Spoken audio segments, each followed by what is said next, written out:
Saturday, March the 28th, 1981, Shabbat Parah. Sidr Rav, Shemini.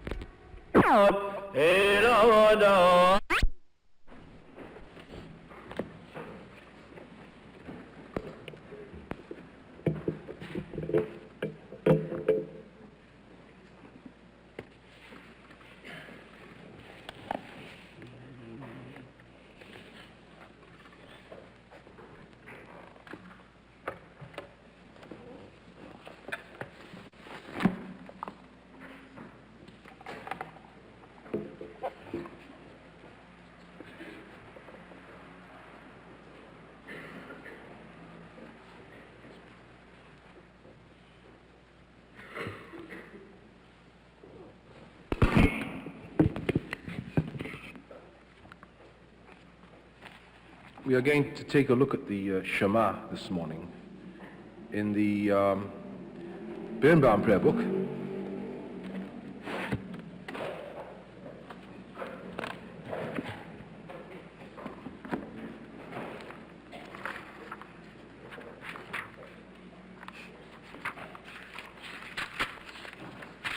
On page 75,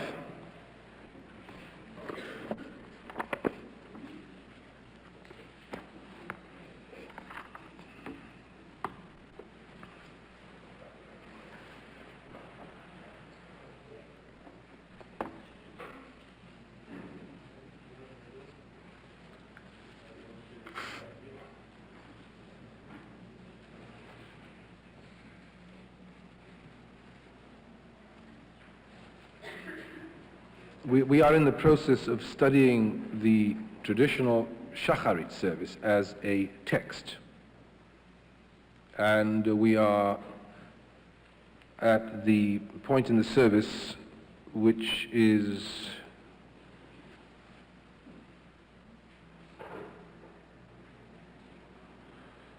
after the Baruch Hu, leading to the Shema, the blessings before the Shema and the blessings following the Shema, preceding the Amidah.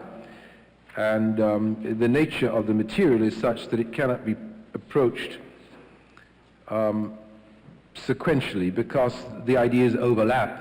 We are at present dealing with the question of the unity of God, whatever that means. And I have drawn your attention to the fact that the three major concepts or themes of Jewish belief which lead up to the Shema are the idea of God as the Creator, the idea of God as the one who reveals, that is to say, the one who communicates his will to man, and the third, God as the one who guarantees redemption, the one who is going to make sense out of it all.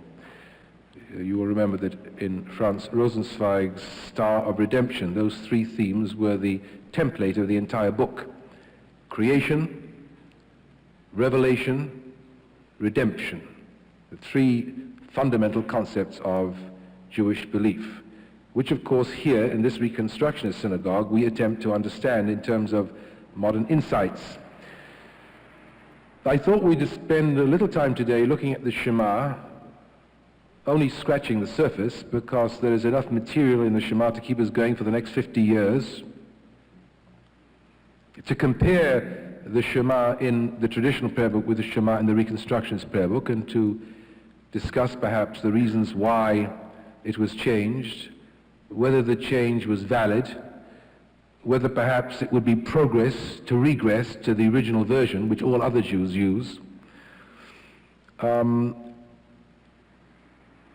like to start by telling a story, but I don't know whether you know, well, do Americans know the Lord's Prayer? I mean, in England, everybody knew what the Lord's Prayer is. Do you know what the Lord's Prayer is? Who doesn't know what the Lord's Prayer is? A nice bunch of good... Oh, I've got some people who don't know what the Lord's Prayer is. Aleben of Dankepela. Well, Eliezer, we didn't expect you to know the Lord's Prayer from where you come from. The story is about an English child who thought God's name was Harold, and who thought that God spent his time in heaven playing tennis. Do you know this one? Because he believed that this is the way the Lord's Prayer went. Our Father which art in heaven, hallowed be thy name. Thy kingdom come, thy Wimbledon. It occurs to me that the Shema is the Jewish Lord's Prayer. And one shudders to think of the Bowdlerisms which Jewish children have made over this prayer over the years, not really knowing what it's about. We all say it. It's recited morning and evening. It's recited at a most crucial moment in the service on Yom Kippur. It is recited on the deathbed. And yet we go through it and we have as little idea of its contents as most people have of the contents of the Bible, which is the best-selling book in the entire world and the least read and certainly the least intelligently studied. Because there's a difference between reading the Bible and studying it intelligently. So I thought we'd simply look at the Shema. First of all, let's look at the Shema in its original source. But if you could juggle with the different books, it'll help, because there are various subtle changes which all have meaning and significance. The Shema itself, the first paragraph, and the whole question of why this central affirmation of Jewish belief is in three parts is interesting. Some kind of a Jewish trinity. My own feeling is that somehow the triad symbolizes the nuclear family, that is to say, the progression from one generation to the next, father, mother, and child. But the significance of the three, of course, which occurs in what is known as the Trisagion, Kadosh, Kadosh, Kadosh, throughout the Hebrew Bible, is picked up in the Jewish liturgy. First, to the first paragraph of the Shema, you will find it in the Sansinu Chumashim on page 769. It is in the book of Deuteronomy, chapter 6.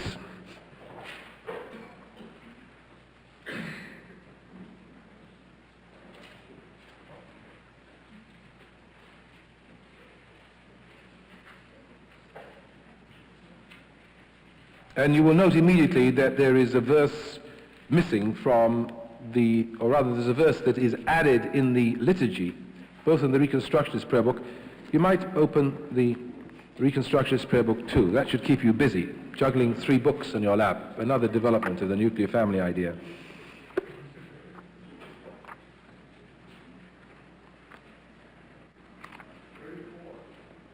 How much?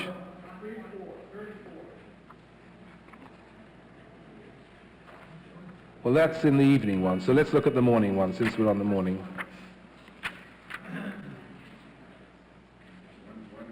Thank you. 120. Okay, now you'll notice, what is it that's added? Right, we're going to have to ask ourselves, what does that sentence mean? I mean, it's meaningless, isn't it? Blessed be the name of the glory of his kingdom forever and ever. Does anybody know a particular custom associated with that?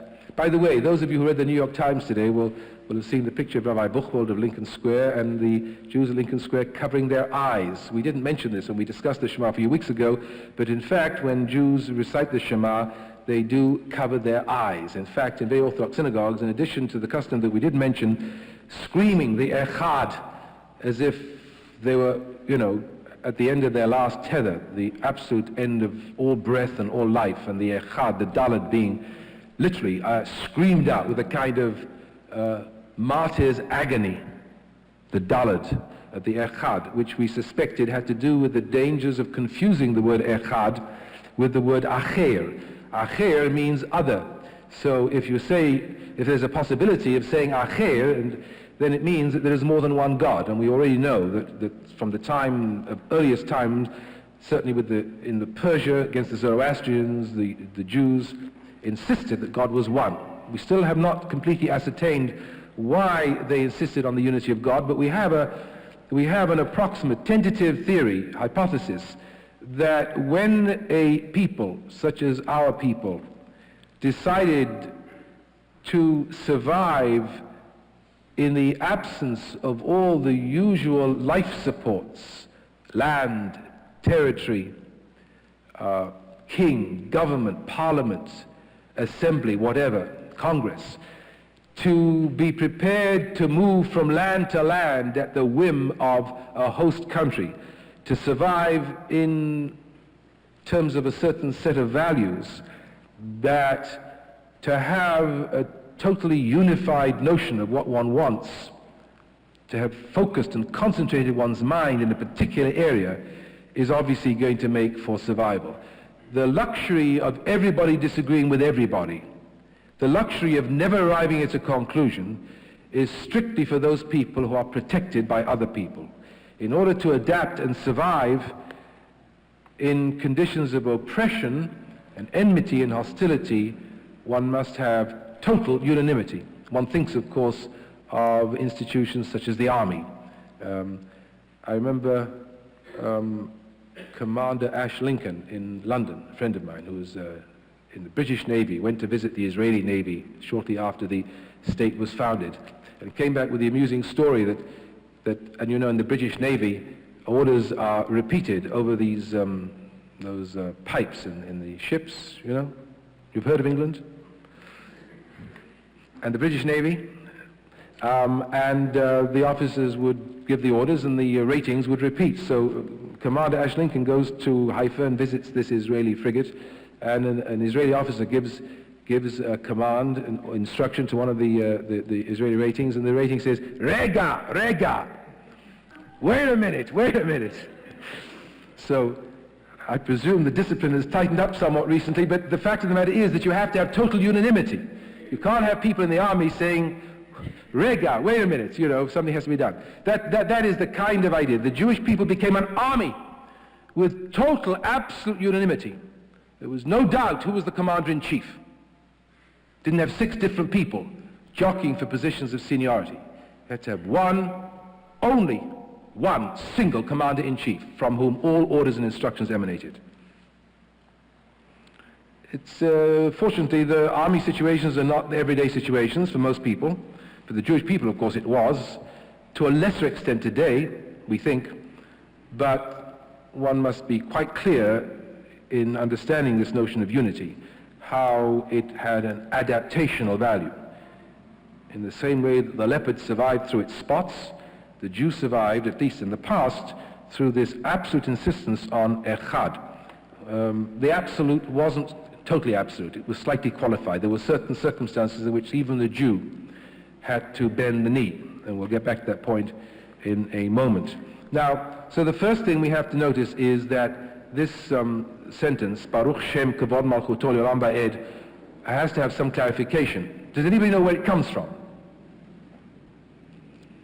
It was used in the, by the way, this division of this central role of the Shema is very old, long before the Christian era. We have papyrus evidence from Egypt that the central part of the service was certain psalms, certain blessings, the reading of the Torah, and crucially, the Shema, and the Ten Commandments. Now, the reference, this blessing was used in the temple.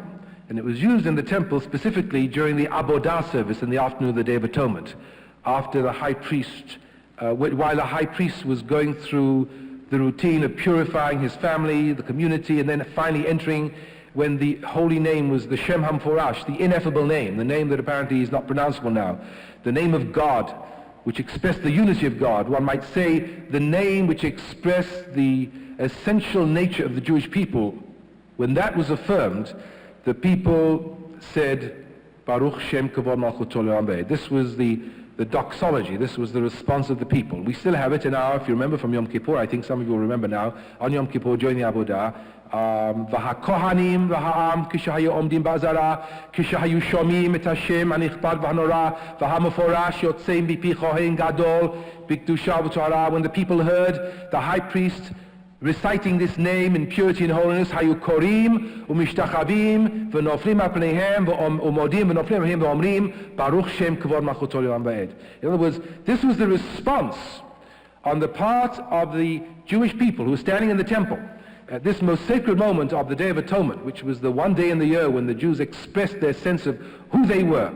That each time the high priest, there were 3 or 4 times when he expressed this name, there were 3 dry runs outside and then inside the Holy of Holies. Each time the response was this curious phrase, which has no to my knowledge, biblical source. Of course, it's composed of biblical words and has this curious notion, Baruch Shem Kavod Malchut Olam Va'ed. There is one more curious custom associated with this sentence. Does anybody know it?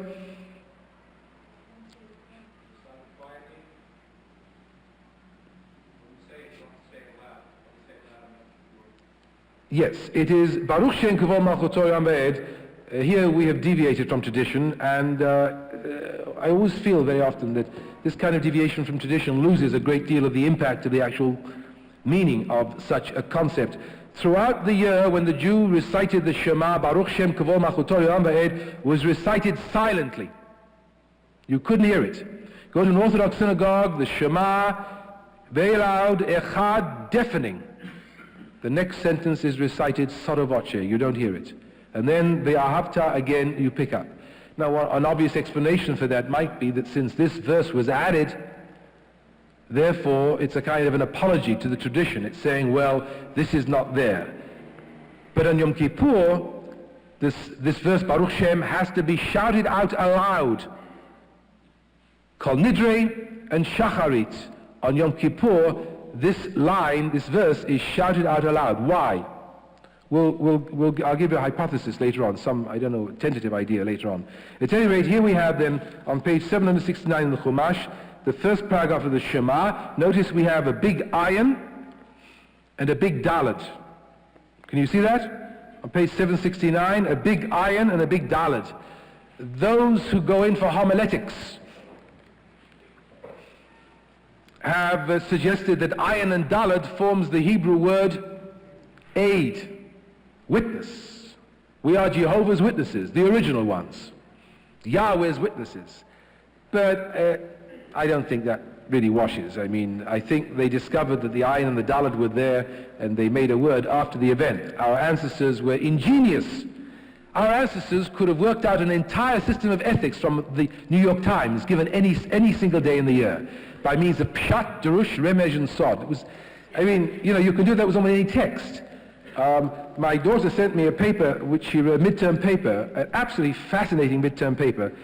And it occurred to me when I was mulling it over in my mind, falling asleep last night, that plus ça change. Her great-grandparents studied the Talmud and worried about each nuance of text and why this sentence was written and why this was here and what was the implication of this alliteration and what was the purpose of that onomatopoeia and why this particular pathetic fallacy and why this reference to nature here, why this reference to nature there. It was a marvelous study comparing a novel by George Eliot, Middlemarch and Vanity Fair by Thackeray, and two other novels. But it was Talmudic. In other words, these midterm papers, which are literary analyses of several novels from the standpoint of different perspectives of the literature, is exactly the same thing that our ancestors did. Incidentally, if you look at some psychoanalytic textbooks, you will see a thin margin of text meandering in a morass of commentaries and footnotes and cross-references, and if one's eyesight isn't too good and one holds it at a distance, it looks just like the Shach and the Taz, the medieval commentaries on the Talmud. In other words, we do different things, but it ends up the same way. There's a kind of a repetition that takes place in human life, whereby that even though we change what we are doing, we seem to do it in exactly the same way. So, here we have the business of the ayin and the dalet. The dalet we know. The Shema may be the curious fact that the stress is very much on the hearing.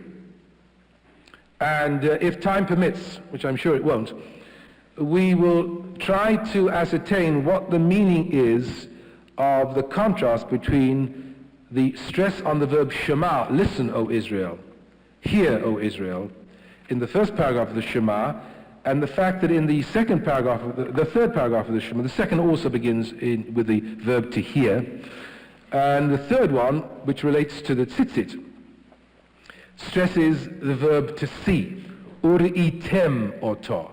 Now, the question one would have to raise, of course, is what are the relative merits of seeing and hearing in respect of the life of the Spirit?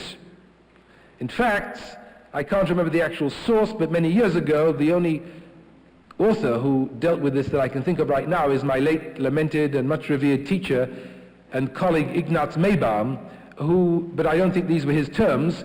In German, where everything is originally discussed before it's translated into English, there was a distinction drawn between two kinds of human beings, Augenmenschen and Ohrenmenschen.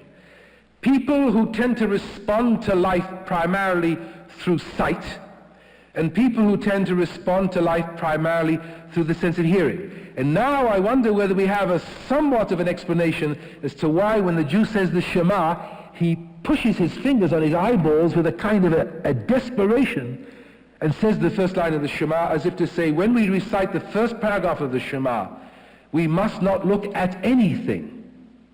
And whether this does not pick up on some level the repetition of the Ten Commandments in the book of Deuteronomy, because when the Ten Commandments is first enunciated in the 20th chapter of the book of Exodus, there's an awful lot of stuff going on that you can see. It's true there's thundering, but there is also lightning. And God descends on Mount Sinai. Vayered Adonai ala Sinai le'enei kol ha'am. They all saw him. In the 20th chapter of the book of Exodus, I think we better look at it, because some of you look as if you're doubting Thomas's. I wouldn't put anything over onto you.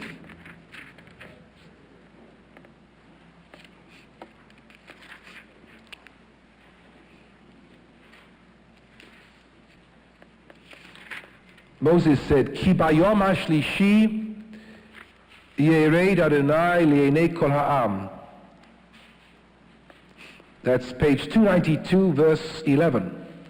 Be ready against the third day, for on the third day the Lord will come down in the sight of all the people.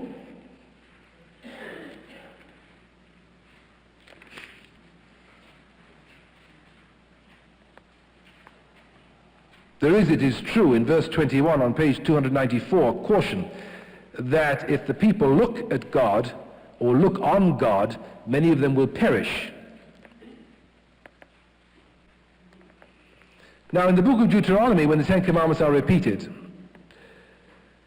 in Sidra Va'et Hanan, the author is very, very anxious to prove that nothing at all was seen.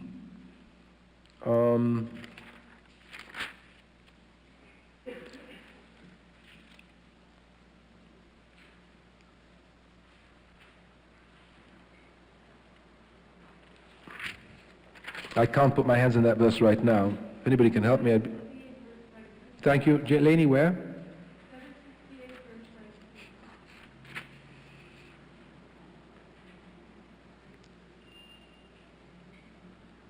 Yeah, but I'm trying to see the verse, Ki lo item kol temuna.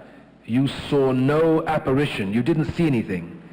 At some point in the book of Deuteronomy, which I can't put my... I don't know. It's not important. You can take my word for it. It is in the book of Deuteronomy. The verse is that Moses is saying to the people, and don't forget, you heard it. You didn't see anything.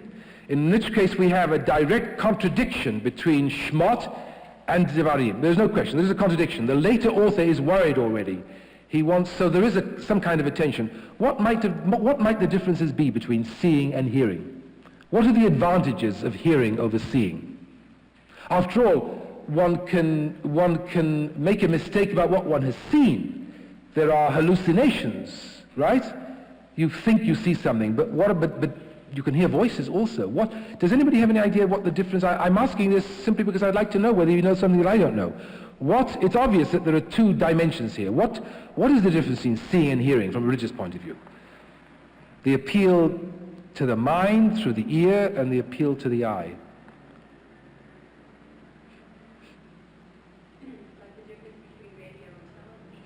You know, I never thought of that, but we're back to Marshall McLuhan again, obviously.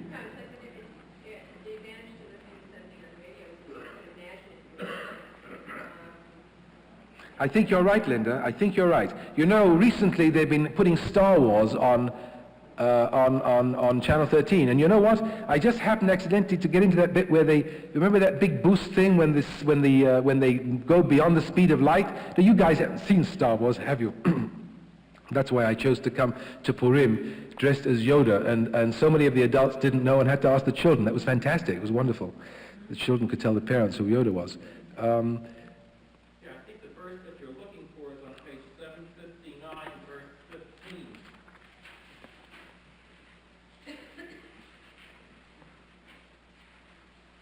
Thank you very much. Thank you very much indeed, Paul. You're absolutely right. Thank you so much. It's Hanan chapter 4, it's on page 759, and look how it's put. Verse 15, V'nishmartem ma'od lenafshotechem.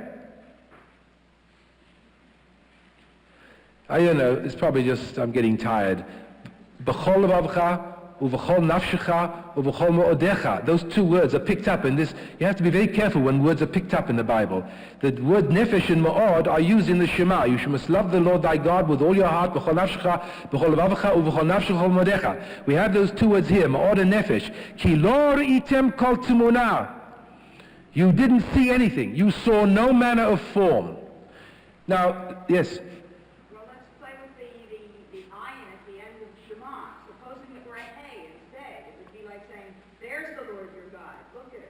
Not bad. Very good. In other words, in the same way that Echad could become Acher and we'd be in big trouble, Shema could become Shama, and that would be worse trouble. In other words, pointing to a location. I think Linda is absolutely right, and I tell you why I think she's right. And the reason why she's right is because it is the functional equivalent of the fact that the rabbis, the Pharisees, believed that when God revealed himself on Mount Sinai, he gave the Jewish people two laws, a written law and an oral law. And they refused to commit the oral law to writing. Why?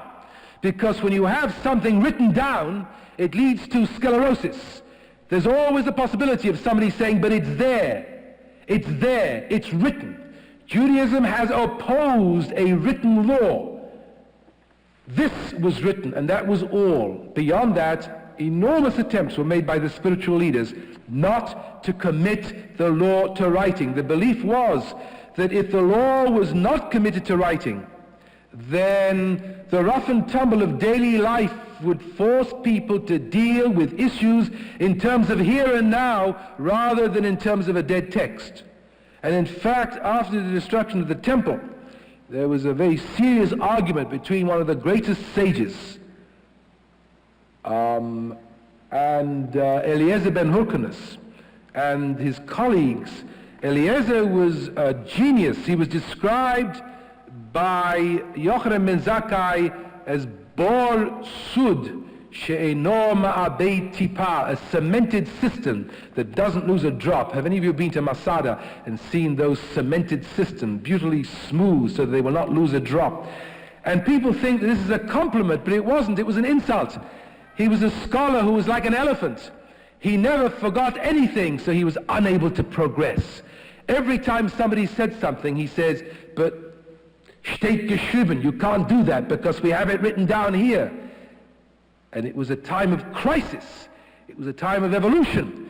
It was a time of change. And to have somebody around who constantly reminded you that something was written down and you couldn't change it, he was finally excommunicated because he was a menace to the evolution and development of Jewish religion.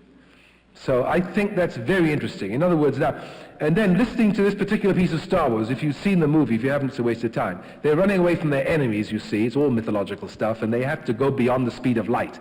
And there's a sudden whoosh, and all of a sudden, all the stars are magnified like 1,000-fold. You remember that moment? Well, I want to tell you something. In the movie house when this happened, I thought everybody was going to faint. I mean, everybody said, ooh, ah, you know, and those who were not under the influence of narcotics already even also went, moved to a higher state of being high at that particular moment.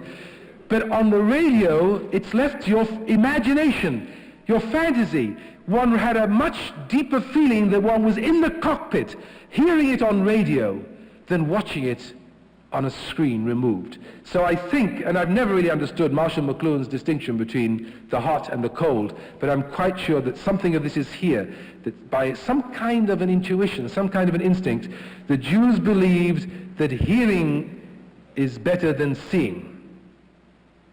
That somehow that the human mind is prone to make all sorts of mistakes. The human mind is prone to all sorts of bigotry. The human mind is prone to all sorts of sclerosis. The human mind is prone to all kinds of rigidities and fixities. And what is needed is fluidity and pliability and change and process.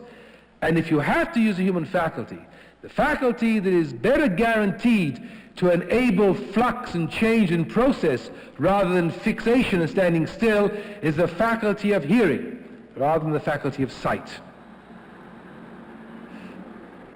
Now the second paragraph of the Shema is the problematic paragraph which Rabbi Kaplan did not want to have included in the traditional prayer book. And with great respect, I think he was wrong. Let's have a look at the original. It's in Deuteronomy 11. And you can formulate your own views on this.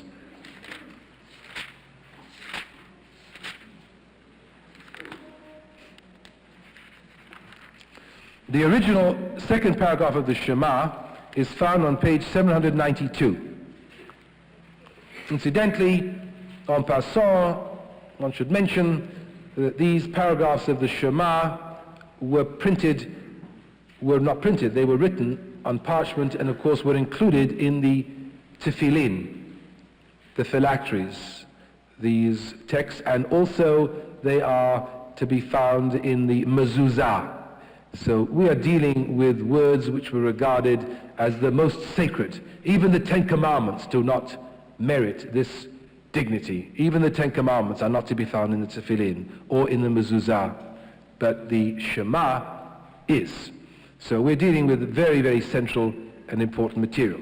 Now, if you will now look at the second paragraph in the Reconstructionist prayer book and the second paragraph in the Bible, which is the same as the second paragraph in the Birnbaum. By the way, I did miss out one little point. It says in the Birnbaum prayer book, when you pray in private, you add El Melech Ne'eman. Does anybody know why that is the case?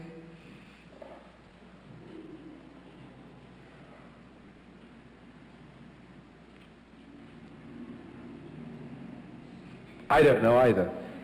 I don't think anybody knows. But again, we have an acrostic. The first letters of those words form Amen, Aleph, Mem, Nun. And it has something to do with the fact that when you are praying in public and the Chazan, the Shaliach Tzibur, the one who leads the service, recites the blessing immediately before the Shema, you say Amen and then recite the Shema. But if you're alone, you do not recite Amen because it is not appropriate to recite Amen to your own blessings if you are not in with a minyan, not with a quorum. And so maybe because the Shema is so important, ideally speaking, one ought to recite it with other Jews. But if through force majeure one is not able to be with a minyan, nevertheless at that crucial moment one identifies with the rest of the Jewish people and recites three words which are not Amen, because that would be improper. One is not worshipping in public, but as it were carries the aura of being in public. So that when the Jew prays, he never prays alone. Silent meditation is not something that Jews have been into. They have been very much into group meditation. And incidentally, I may add that in the same way that hearing is probably a more mature faculty than seeing. I think that's probably what it is, but I can't think of a reason why right now. Hearing is a more mature faculty than seeing, so also being together with other people is a more mature mode than being alone all the time. I can see some of you pulling faces. It doesn't mean that you can never be alone, but it means that the mystic who hives off into the desert and simply contemplates his own navel is in danger of hearing voices. It's important to be in the presence of other people who can tell you when you're off the walls. Because when you're alone, you often don't know when you are. So that even when you're saying the Shema in private, and the dangers of solitary religion leading to all kinds of weird excesses, and this is the curious differential between Jewish mystics and all other mystics. The Jewish mystics never became like other mystics. Jewish mystics never became like Christian mystics or Islamic mystics. Because comes time for mincha, somebody comes into the room where they're contemplating their navels and bangs on the desk and shouts mincha, and they have to daven, you see.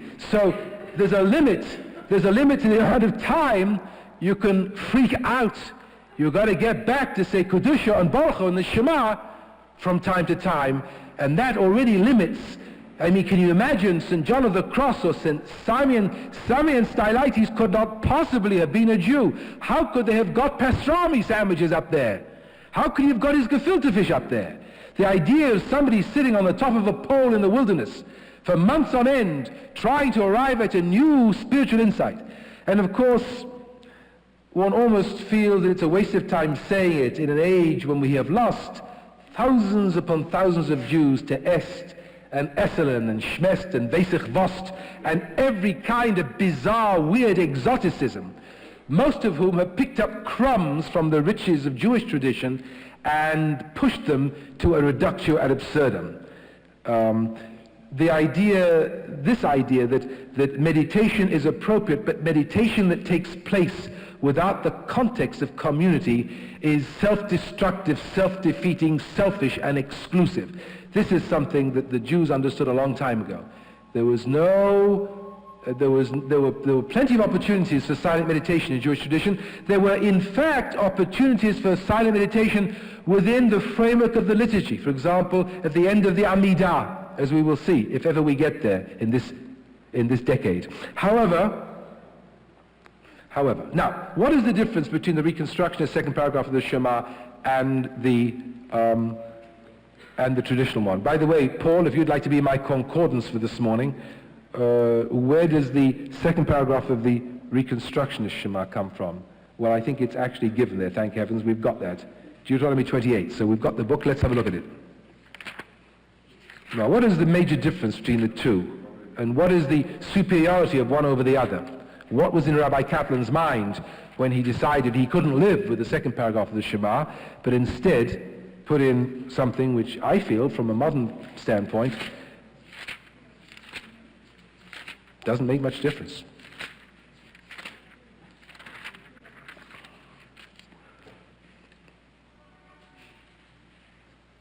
Any volunteers?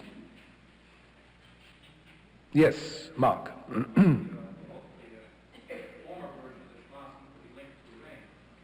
Yes.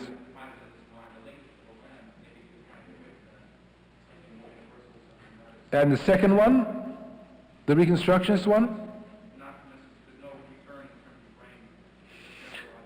Yes, Mark is right. The problem with the second paragraph of the Shema, the traditional paragraph of the Shema, which you either can see in the Birnbaum prayer book or in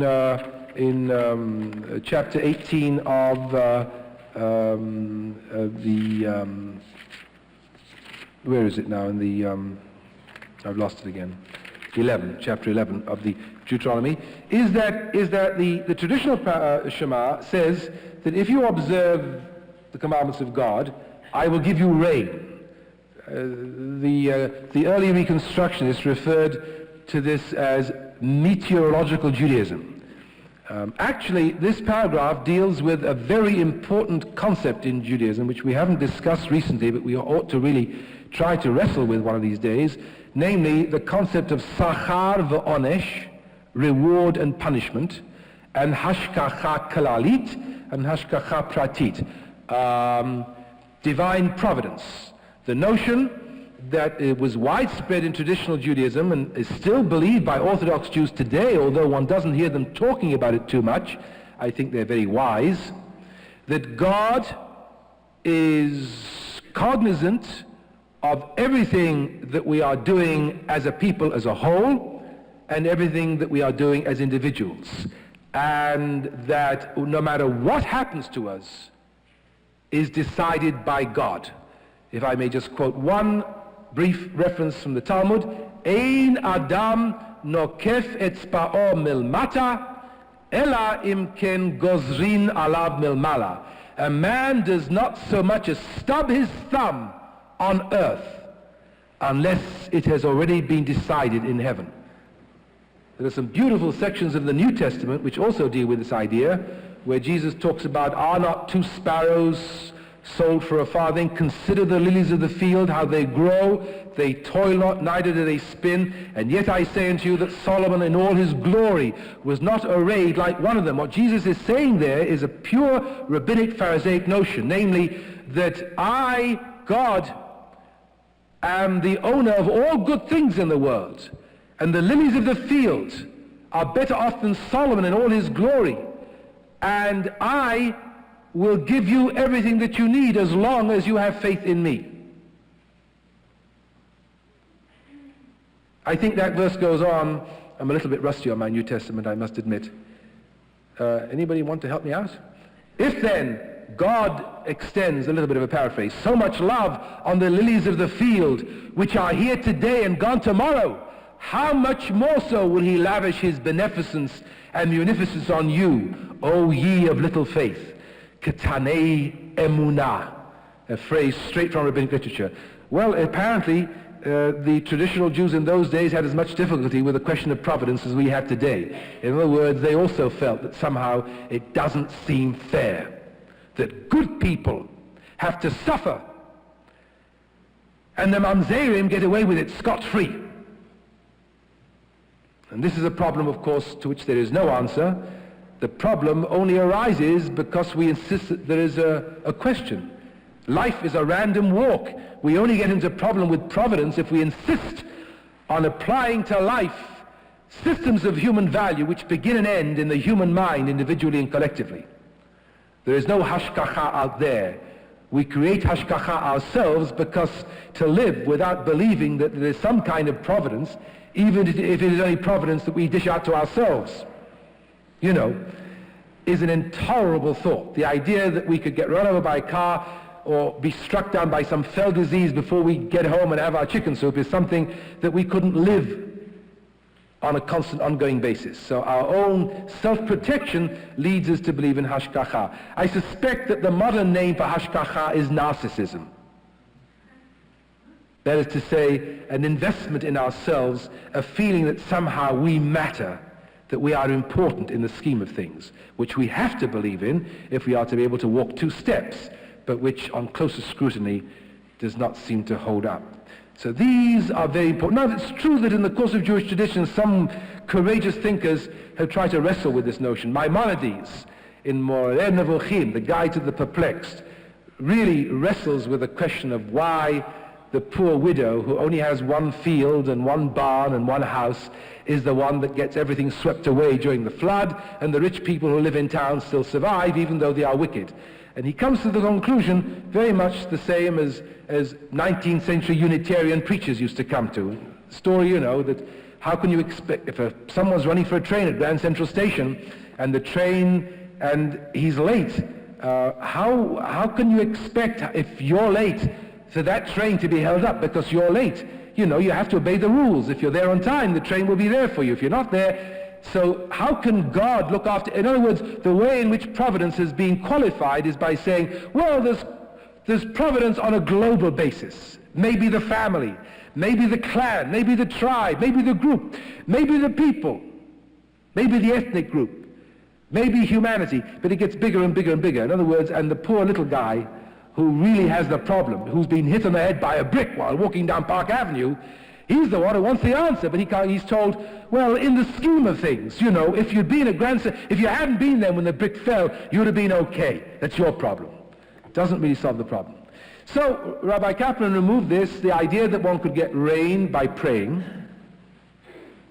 and the idea that somehow that there was a correlation between the way human beings behave and their deserts. But let me ask you a very frank question. In what way are the verses from chapter 28 superior?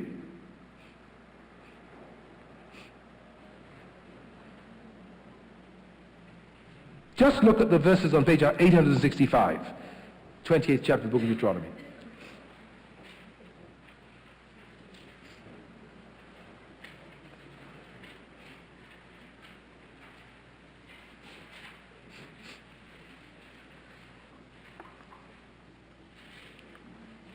I'll read the relevant verses. If you listen to the voice of God and observe all the commandments, God will set you high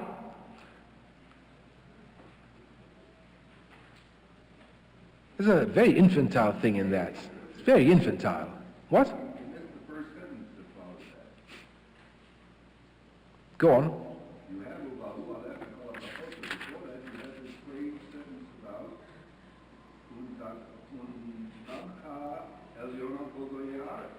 Yes. which would seem to violate the problem with the chosen people. What happened is that Rabbi Kaplan left that out. You see. But I mean, it's curious that the man who was the first to really raise the issue of the Jews as the chosen people goes to a chapter, you know, I don't want to raise the question of truth in advertising, but since the question of Jewish worship will be cropping up at the Jewish Reconstructionist Foundation weekend or Sunday conference very shortly, which I very much regret to say I will not be able to attend because I have been invited by the Jewish Reconstructionist Foundation, curiously enough, to go to Chicago that day to give a talk. This is a subject that is very close to my heart, and I have some very strong feelings about it.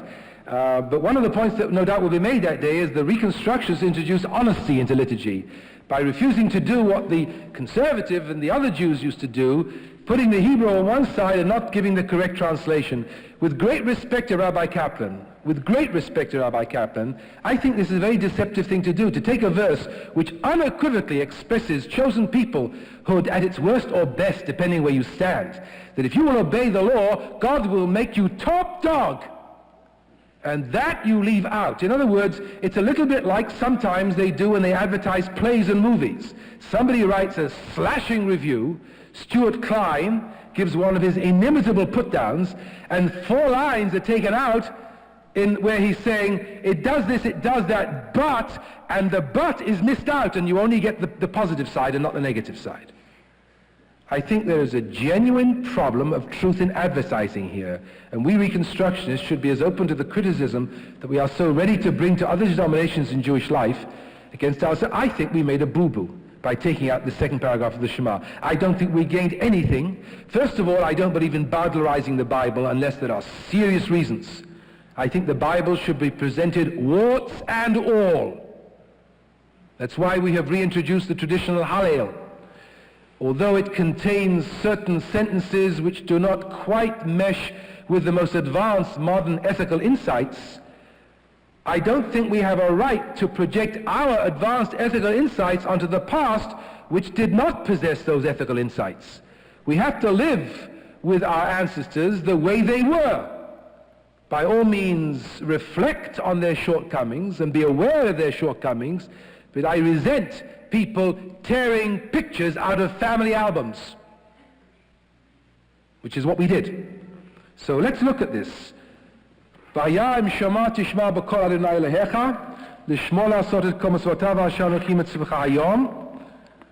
then what's missed out is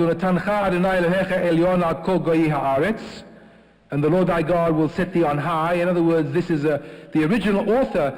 When Stuart Klein wrote this, he was thinking chosen people. All these blessings shall overtake thee. Now I ask you, what is the difference between saying, if you obey the law, I will give you rain, and saying, if you obey the law, blessed will you be in the city, blessed... I may be wrong. Tell me, what is the difference? Yes, Leah?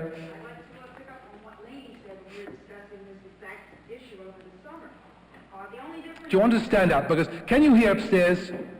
Would you like to come down and join us? There's no extra charge. Would you like to come down and join us?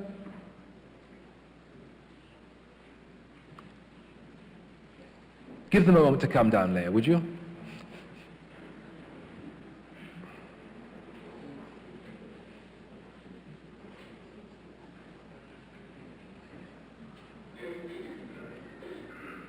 I don't want to be wise after the event here. I don't want to do Monday morning quarterbacking.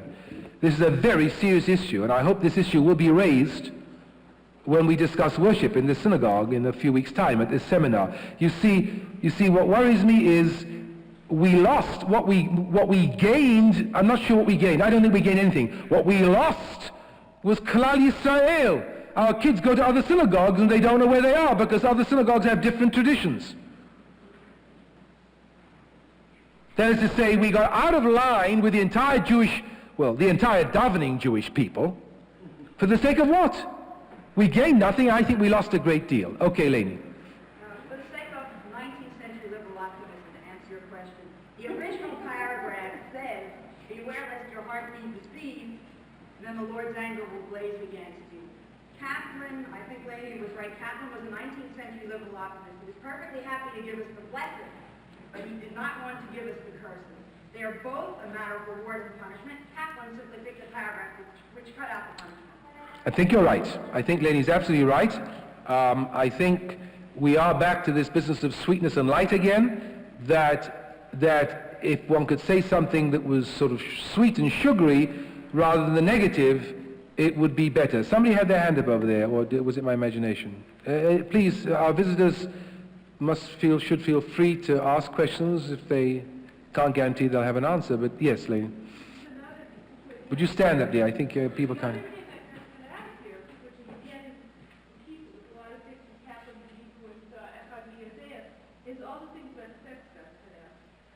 Where?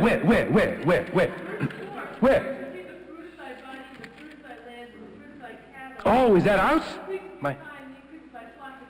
Just a moment. Excuse me, let me follow this. Excellent point. Baruch atah ba'ir, baruch atah b'sadeh. Oh, I see. Yes. Yeah, this is something that really, again, it's very hard, but you know, if we're going to be reconstructionists, it has to be an ongoing process. One of the things I never understood in the Reconstructionist Haggadah was that stanza in Echad Miyodea, which runs Tisha Miyodea, to which the answer is Tisha Yarche Leida. Who knows 9? I know 9. Takes 9 months to make a baby.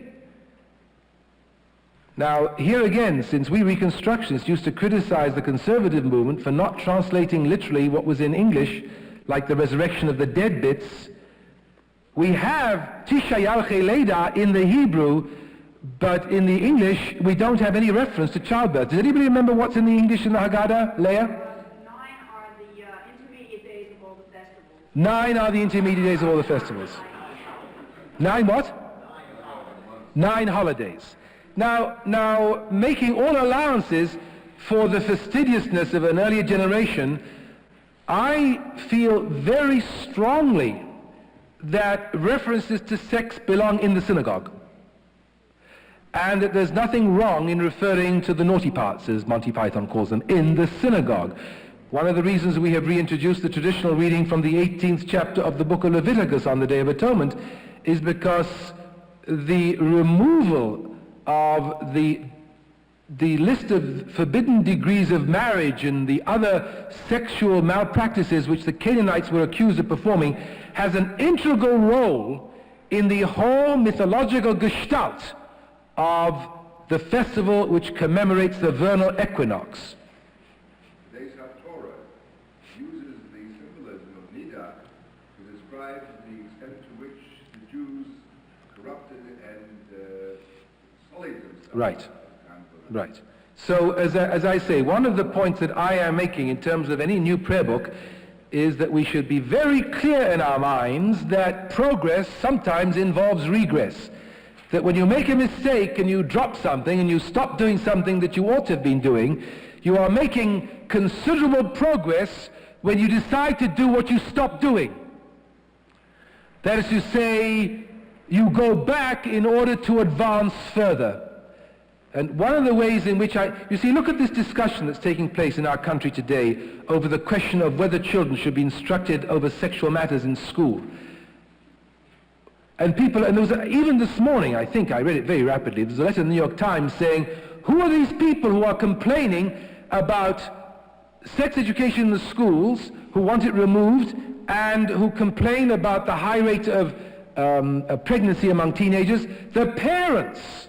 Are the parents talking about these things? It seems to me there's no more wholesome place for a child to be introduced to the notion of Tisha Yarche Leida, although the child probably knows much more about it than the parent at this stage of history, than on the Seder night in the context of the family.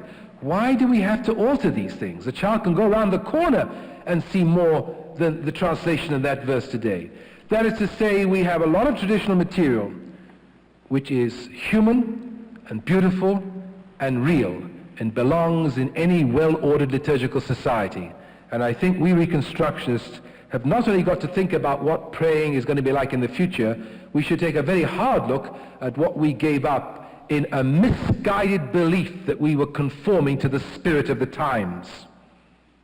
I never noticed that before, Laney. I should have done, but it falls perfectly in line with what has been missed out of the. In other words, anything that sounds slightly unethical, that refers to cursing or anger or passion or feelings, is either muted or totally removed. So what happens is, in the synagogue, we have a totally unilateral view of man. Instead of the Goethe conception of man, zwei Seele, acht...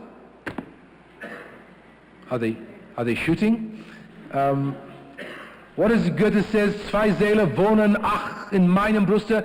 2 souls dwell in my breast. That is to say, the human condition, the condition that human life is conflict. This incredible insight that human life is conflict took Freud to give a theoretical foundation to that notion, but every great spiritual mystic and thinker has been aware of that human life is conflict since the creation story, the Garden of Eden, 2nd, 3rd chapter.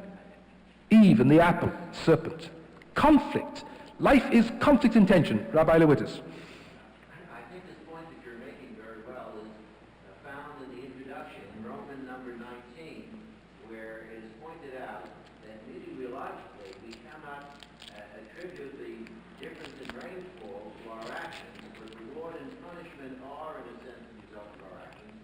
But I agree with you fully that it was a serious error to popularize the Bible, and nothing is gained, and I think we ought to go back. I would like to entertain at some future point that this synagogue returns to the traditional formulation of the Shema. I think it takes courage in any religious organization to admit that they made mistakes. We don't need role models, but I think the Reform movement is a perfect case in point. In 1896, in the Pittsburgh Platform, as it was so called, the Reform movement insisted that the Hebrew language was no longer a part of Jewish experience, that Palestine was no longer relevant to Jewish concerns, that America was the chosen land and Cincinnati was Jerusalem, or something like that. But in 1937, when the Columbus Platform was promulgated by the Reform movement, they had the guts to say, we were wrong. The question I now ask is, and I hope this will be raised at the worship conference that will be coming up, will the Reconstructionist movement ever have the courage to admit that we were wrong in Bowdlerizing the Bible and sacred liturgical texts? We don't have to agree with them. In fact, even with all the Bowdlerization, our Reconstructionist prayer book still contains paradoxes and contradictions which are insuperable.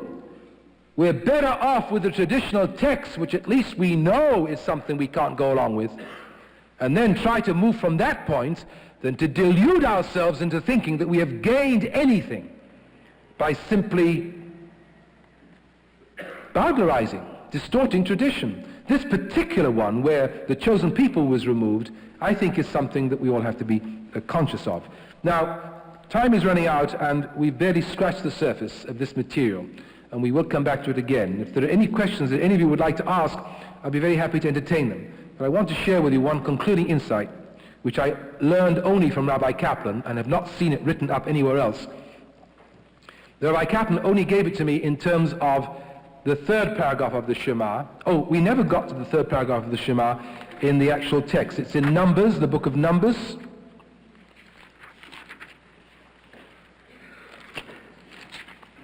Come on, Paul.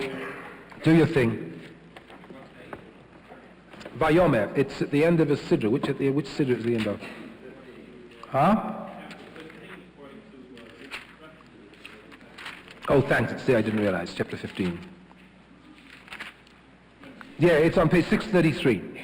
And I just want you to look at it in the original, because it's important to get a feel that what we're doing on Shabbat is not just something that was shoved into a prayer book. It is something which comes from the oldest text of our tradition. Well, what is this business? We all know tzitzit. There are two kinds of tzitzit. One is the big tzitzit, which was worn like a Roman toga, and the Jews wore the tzitzit, and later on there were two. One that was worn under the clothes, which is sometimes called the arba kanfot. It's the four corners, a little piece of cloth that goes over your head, and it's got the four fringes on, and the big one is the talit. Now, question I want to raise is, why is this white? What should it be? No. I suppose that they had to depart from blue. It was too much of an affront to royalty. This is precisely what was the case. This is not blue, it's the royal purple. There was a special fish in the Mediterranean. Apparently it was in short supply. It was a shellfish. When it was gathered and crushed, its blood yielded a very deep, rich royal purple, which was the exclusive prerogative of the reigning house of Rome. Now, we know that there were times when the Jews were prepared to die rather than fight. That is to say, during the Maccabean era, Jews died rather than violate the law, rather than eat treif, rather than not circumcise their children. Akiba died because he refused to obey the Roman rule not to teach Torah. Traditionally, if a Jew is told by somebody that he's going to be shot or killed unless he does something against Jewish law, a Jew may violate any of the 613 mitzvot, except three. Do you know what those three are? Incest, idolatry, and murder. Gilui arayot, shvichut damim, and murder. Avodah zarah. Idolatry, incest, and I'm not sure. Yes, idolatry, incest, and murder. Now, but of course, if there is a period of persecution, and the issue is role model, like in the case of the Maccabean era, then this law of the only three is, and anything is something on which Jews have to die for. Apparently, the rabbis were in two minds about what to do with this business of the tzilta cheletz, and what they decided upon finally was that it wasn't worth their while to cross the Roman government on this issue. And very silently, there's no reference to it in Jewish tradition, very silently, the custom of wearing blue ceased. And this will now explain why the sentence Baruch Shem Kavod Malchuto Yolam Va'ed is recited silently throughout the year, but on Yom Kippur it's shouted out loud. On Yom Kippur it is shouted out loud as an act of defiance. That is to say, on Yom Kippur the Jew stands up and is counted. He insists that God only is king. He's also ready to die. Right. In other words, now we understand. And you know, it's a curious thing. One can say it's not important that these traditions should be handed down. The point that I'm making is that this little subtle difference between not saying Baruch Shem aloud during the year and saying it aloud on Yom Kippur contains within its meaning the implications of Jewish survival and martyrdom. Significance, that is to say, one can't just ride roughshod over behavior patterns that have been handed down for generations. One must try at least to understand their significance and their implications. Baruch Shem Kavod Malchuto Yolam Va'ed. It's a curious phrase. Blessed be the name of His glorious majesty. A very curious syntactical formulation. What it means is there is only one God, there is only one king, all other kings are inferior. It is almost a functional equivalent of what happened in Persia, where the Persians called their god, their king, Cyrus was called Melech Malakim, Shah in Shah, King of Kings. And in the Aleinu prayer to this day, we have the Jewish response. Our king is Melech Malchei Hamlachim. In other words, our king is the king of the King of Kings. Again, we come back like the snake with its tail in its mouth to our first question. Why did our ancestors go for broke over the unity of God? One can say fairly safely that of all the other principles in Jewish life, there was one thing which never changed. The Jew would never, under any circumstances, privately or publicly, give up his belief in the unity of God. The only tentative answer one can come to, and it can only be tentative because there is obviously a richness here which I'm quite sure we've all missed, that it made for survival. In spite of the fact that we lost a lot on the way, it made for survival. It's like an army. It's like a fighting pack of wolves. One focus, one item on the agenda, one unanimous feeling, one common desire, one unifying wish. And of course, when one looks at the Jewish people today, it's sad. The disunity and the disarray and the lack of agreement is so widespread. I'm not sure what to make of it. Sometimes one thinks that maybe it's a kind of a breakdown and a decadence which precedes a new form of focusing, a new form of uniting, a new form of being together. What is the condition of the Jewish people today? In a sense, you see, and when one thinks of what happened in the temple on Yom Kippur, when the high priest mentioned God's name, which in Durkheim language is, he mentioned the symbol which was the collective consciousness of the Jewish people. That's why it was so important. That's why it was so important. That's what it was all about. When one remembers that that was what the people responded to with Baruch Shem, it's very difficult to know whether the Jew as a whole can say Baruch Shem to anything today. Do we agree on anything? Hopefully, in our own endeavoring to come to terms with the meaning of unity in Jewish tradition, and to what extent we can affirm that unity today, a very, very difficult thing. One of the main teachings of Reconstructionism is the fact that we can never have the kind of monolithic unity that Jews had in the past. We can never all agree. The question that Kaplan raised was that granted that the modern world is not conducive to dogma and to a monolithic kind of religion, can we agree to disagree within the framework of a larger Jewish people? These are topics that hopefully we will consider in weeks to come. We rise for Aleinu on page 194. Saturday, April the 4th, 1981, Shabbat HaChodesh, Tazria.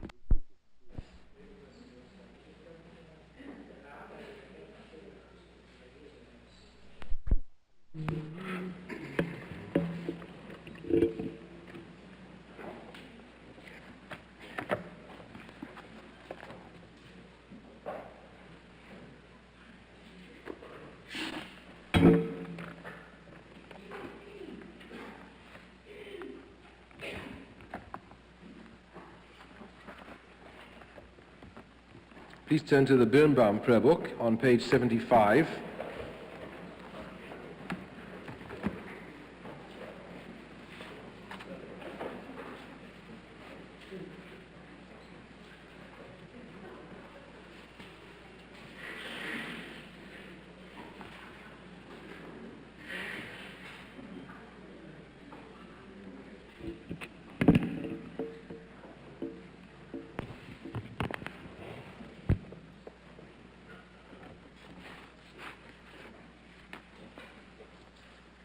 We are in the middle of a discussion on the meaning of the Shema, the three paragraphs of the Shema, its centrality in Jewish life, the wisdom of the alterations which the Reconstructionist movement made in eliminating the traditional second paragraph, and in general trying to understand why these three paragraphs assume such a central role in the spiritual life of the Jew.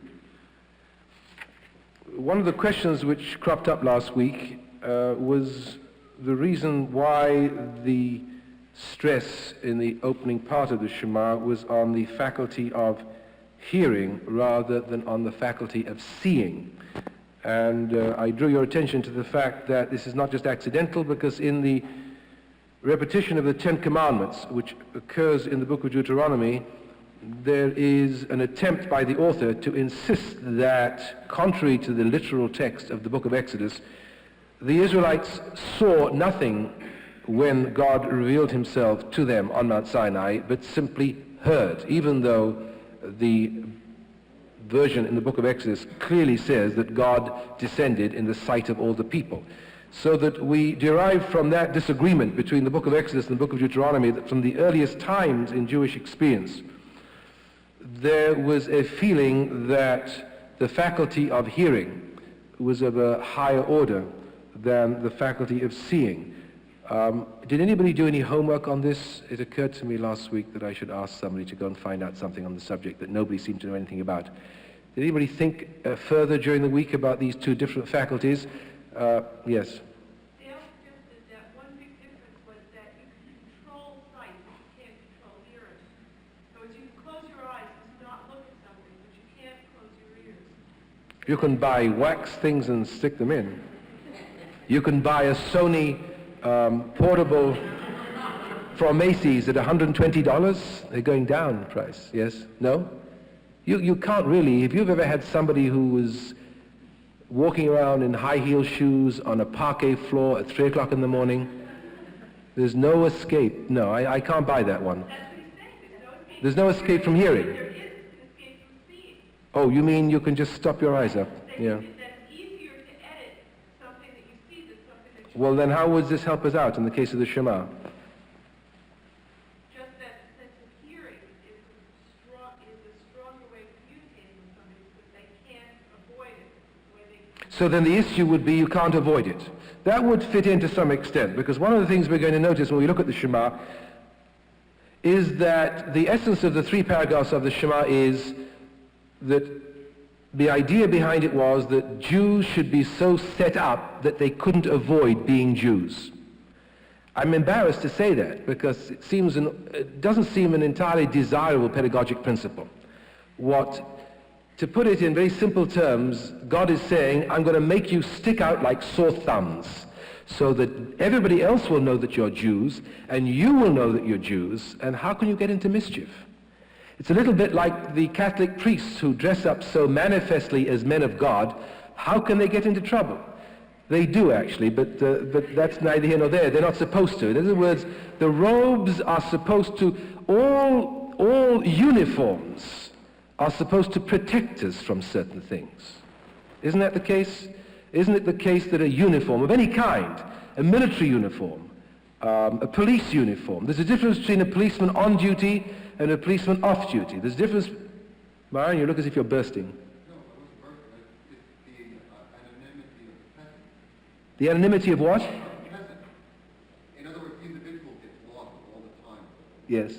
In other words, you can see a whole group of Hasidim and they don't look as individuals. Yes. They stick out. It's like peasants in Greece or Italy. Peasants. Yes. Clear black car. Yeah. In Greece and Italy. It is a uniform. Yeah. Class uniform. The point is that the individual is lost in that group. You become anonymous as an individual to outside people. Myron is raising a very interesting point, that when you put on a uniform, not always, but when you put on a uniform which is shared by a lot of people, which would be the kind of uniform that the Shema is talking about. The Shema is talking about talit, it's talking about tzitzit, it's talking about tefillin, it's talking about mezuzah. In other words, stick out. Some years ago in Manhattan, there was a rash of mezuzah thefts. Was anybody around when this happened? Apparently, it was widely believed that among certain ethnic groups in Manhattan, that the things that Jews stuck on their doors had a certain kind of thaumaturgic value. And delivery boys were stealing them right, left, and center. In other words, they were supposed to have a kind of a lucky charm quality. Fortunately, people went on to graffiti after that, and mezuzahs have survived. But the same principle is involved there, which perhaps people who live in Manhattan are not aware of. In a day when houses looked like houses, to have a mezuzah on the door of your house made you stick out as a Jew. It was an announcement that you were a Jew. Let me tell you a little story, because I want to put this in perspective. Some many years ago, a lady who used to belong to this synagogue, but fortunately doesn't anymore, told me with great joy that her retroussé nose was so indistinguishable from a Gentile retroussé nose. They live on this street. That she and her husband, when a long time ago, they're quite old now, spent a weekend in a hotel in the Catskills to which Jews were not invited, in which Jews were not welcome, and passed as Gentiles. She said this at a cocktail party in the hearing of many people, and this was it was a badge of honor. She felt terribly excited that she'd been able to delude Gentiles and had passed as non-Jewish. I'm not going to enter into the merits, the ethical or spiritual or religious or Jewish merits of that particular kind of argumentation, but one understands only too well what it means when people don't want people to be too Jewish, don't we? Or have you never come across that phenomenon? We even have that problem in the Reconstructionist movement. That is to say, it's all right to discuss Judaism intellectually. It's all right to read the most recent intellectual books on the subjects of politics and philosophy. It's all right to show a deep interest in the state of Israel and be very busy with Israel Bonds and UJA and Federation and all sorts of other worthy Jewish programs, but don't be too Jewish, my son. And very often the self-same people who are deeply involved in the support of the Jewish community send their children to Christian schools where there is chapel service in the morning, just to make quite sure that they are well prepared in the battle for survival. Now tell me what I'm talking is gibberish. Does anybody else have any stories or vignettes that would endorse the position that I'm giving? Thank you. Absolutely. As a freshman in college, meeting other girls. Would you like to stand, please, because people can't always hear. I'm sorry. I remember quite vividly one young woman down the hall from me who stated her goal. At the beginning of the freshman year, she was pert, blonde-eyed, blue-haired, to marry a Jewish boy who belonged to a non-Jewish fraternity. And she did. Excuse me, I'm very ignorant of American college ways. How can a Jewish boy belong to a non-Jewish fraternity? By the same token that this woman got to this hotel? He was a token Jew. A token Jew, I see. Jewish, Yes. He was Jewish, so Yeah. enough to marry. All right. Okay. All right, good. Now I'm going to come back, Mark, I'll come back to you in a moment. I was just glancing yesterday, a week late, at Toni Morrison's picture on the front page of Newsweek and skimming, because I have not read her novels, skimming over some of the quotations from her writings, and apparently black people have the same problem.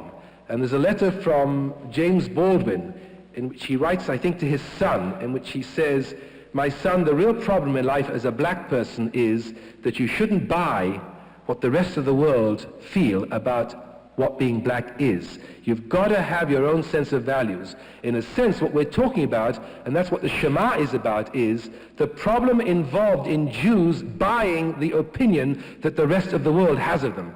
That is to say, the worst kind of anti-Semitism is the anti-Semitism that is institutionalized by Jews. We are facing a problem in recent years at the SAJ of Jews who have been converted by other denominations in Judaism, and I am forbidden to mention names. Jews converted by certain denominations in Judaism who, having been converted, don't feel Jewish and come for a second conversion. We are facing the same problem within Reconstructionist Judaism, which is equally intent, hell-bent on growing by watering down the status and the quality of what it means to be Jewish. There's no need for any conversion ceremony, says the Reconstructionist movement, under certain conditions which the rest of world Jewry insist as vital to the survival of the Jewish people. Now, where would one possibly arrive at a situation where rabbis make Gentiles into Jews and the Jews who were Gentiles don't feel Jewish?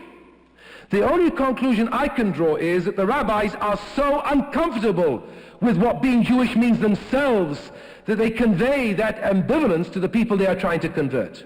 It's a curious phenomenon that a convert, quotation marks, comes to us to have the quotation marks removed, asking for baptism, mikveh, asking for a solid knowledge of Hebrew, asking for a solid indoctrination in Jewish tradition. In other words, those who want to become Jewish say to us, please ask something of me. Make it difficult. Make it worthwhile. Make it meaningful to become part of the Jewish people. Don't shed your embarrassment with being Jewish onto me. Don't give me your anti-Semitism. Malcolm. Well, I want to share two experiences. I want to share two personal experiences I had. One was when I was 14. I was visiting my friend Joan White, and I said the word oil, and she looked at me and she said, "My mother doesn't allow me to say oil."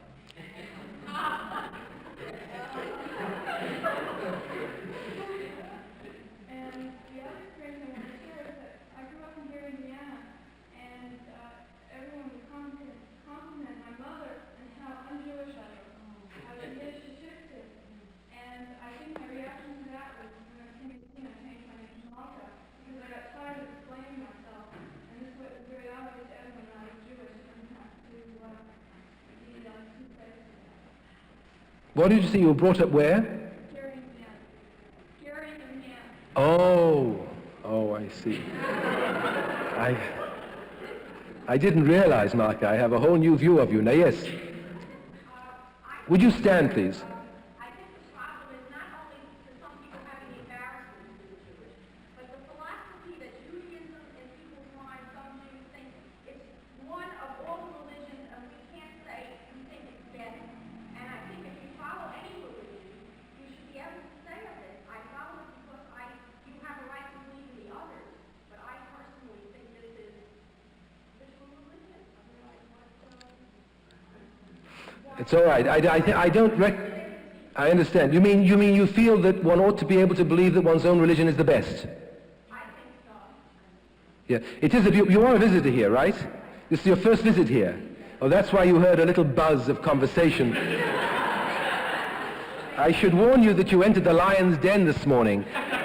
That this is a Reconstructionist congregation, and one of the central problems which we wrestle with, although none of us have really overcome it, is the question of whether the Jews are the chosen people or not.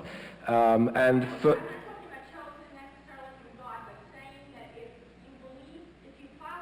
Yes. Yeah.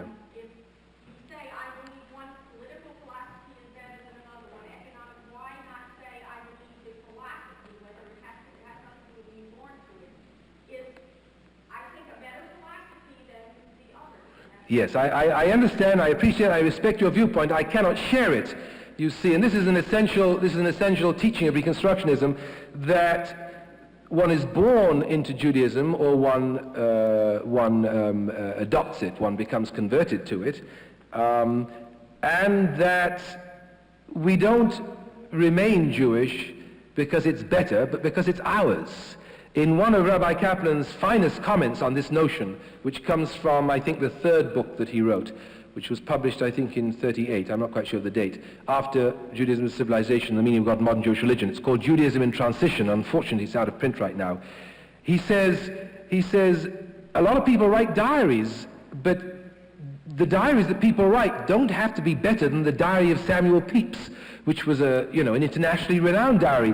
The value of your diary is it's yours. It enshrines your history, your thoughts, your family patterns, your wrestlings, and your anguish. It doesn't have to be better. Your family is your family. It doesn't have to be better or worse. It's your family.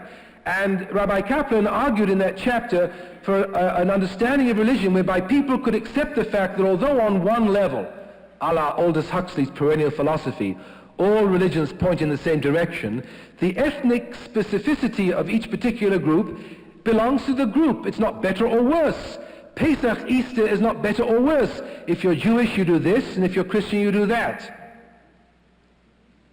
In all honesty, however, of course, ultimately the question has to be asked, is there no difference at all between the rituals of one religion and the rituals of another religion? Is there no difference at all between the legends of one religion and the legends of another religion?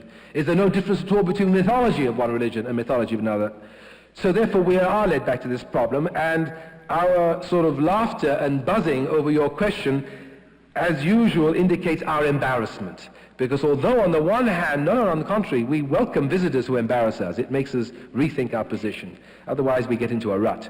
The worst orthodoxy is Reconstructionist orthodoxy. You see, Orthodox orthodoxy isn't bad, but when people think they're avant-garde, now Orthodox avant-garde, that's the end. That's bottom line.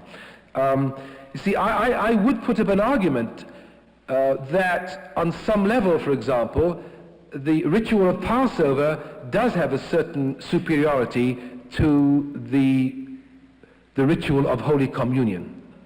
That is to say, there's a difference between eating symbolically and eating literally. There's a difference between the myth that we tell about this time of the year in the Passover service and the myth that the Christian tells at this time of the year. And that leads us into very heavy grounds. And there's no question there are some people who believe that from that point of view Judaism or Jewish religion is superior to other religions. I'm very torn. From a religious point of view, I think it's horrendous to suggest that any religion is better than any other religion. That is to say, you know, if somebody else has something good, you can introduce it into your own and bring it out and if, you know, we lend other people's and we borrow from them. There are areas where non-Jewish religion was ahead of us. One thinks, for example, of the attitude towards women, which Jews, for the most part, had to pick up from the rest of the modern world. That didn't come from traditional Judaism, for the most part, although there were grounds for it there. So the whole question of chosen people, is our religion better, is a very, very difficult one. I happen to feel that one does not have to think that one's religion is better in order to live it. I think there is a point at which one can contrast myths and rituals in terms of psychological maturity, and then perhaps the point is to say, well, if they have an angle that we don't have, we should introduce that angle into our own religion within the framework of our idioms and our way of doing things, which is the way that Rabbi Kaplan suggests. In other words, my country right or wrong, my country right to keep right, wrong to set right. And Kaplan believed that where we felt the Jewish religion was inferior to other religions, as it is in some respects, for example, with respect to the notion of separation of church and state in the land of Israel, we are behind the Western world. We are back in the Middle Ages insofar as we don't feel more strongly the importance of separating church and state. Then it should be right to keep right, wrong to set right. Let us introduce ideas about the equality of the sexes, whatever, into Judaism. But it has to be introduced in a way in which we can absorb it creatively.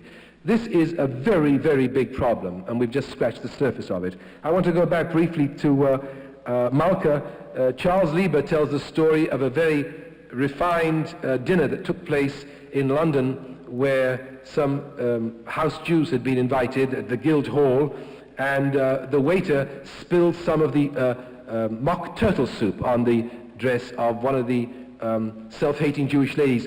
Oi Gewalt, she said, whatever that means. Charles tells it much better than I do. At any rate, let us be in no doubt whatsoever about what the Shema means. That's the point I'd like to take this morning. We're not going to finish the Shema this morning any more than we finished it last week. But I want us to know what it's about. There is one alternative. The one alternative is for you to say to me, I don't want to know what the Shema is about. I like it the way it is. And that's okay. I understand that viewpoint. In other words, don't take away from me my naive belief that there was one thing that was certain in Jewish life, and that was the Shema. Don't give me problems. The more I think about the Shema, the more embarrassing it becomes, the more difficult, the more challenging it becomes. The alternative is a very well-known alternative, and that is to accept the words of prayer as poetry, which don't bear too much scrutiny. I've often wondered, for example, how it came about that the 23rd Psalm performs such a yeoman service every time a rabbi has to perform a funeral. I don't understand why. The words are meaningless. It has nothing to do with the funeral when you really think about it. The psalm is simply divided into two parts. One is God as a good host, and the other is God as the good shepherd. That sentence, which always gets people in their hearts at the side of an open grave, yea, though I walk through the valley of the shadow of death, is not even a correct translation. But nobody would dare to tamper with it.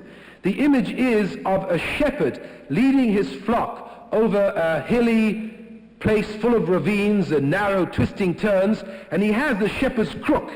And you know, the shepherd's crook has this hook at the end, precisely so that when your lambs are walking over these narrow mountain passes and one of them slips, you can reach out and yank one back by the neck and prevent it from slipping. So, yea, though I walk through the valley of the shadow of death, Gate Salmavet means one of those tortuous, narrow pathways in the south of Israel on the mountains where the lambs could easily trip and fall off. The lamb is talking. Even though I'm walking up this narrow, circuitous mountain, I know there's a good shepherd there who always can yank me back again in case I slip. But generation after generation have built on top of the 23rd Psalm a meaning which is incomparable. And at the graveside, one does not wish to bring out a copy of the Anchor Bible and begin to discuss the relative merits of the meaning of words which have provided solace and consolation to so many Jews. The Lord is my shepherd. People tremble when that is. Many of them have learned it at school, even in America, where nobody seems to learn anything in school.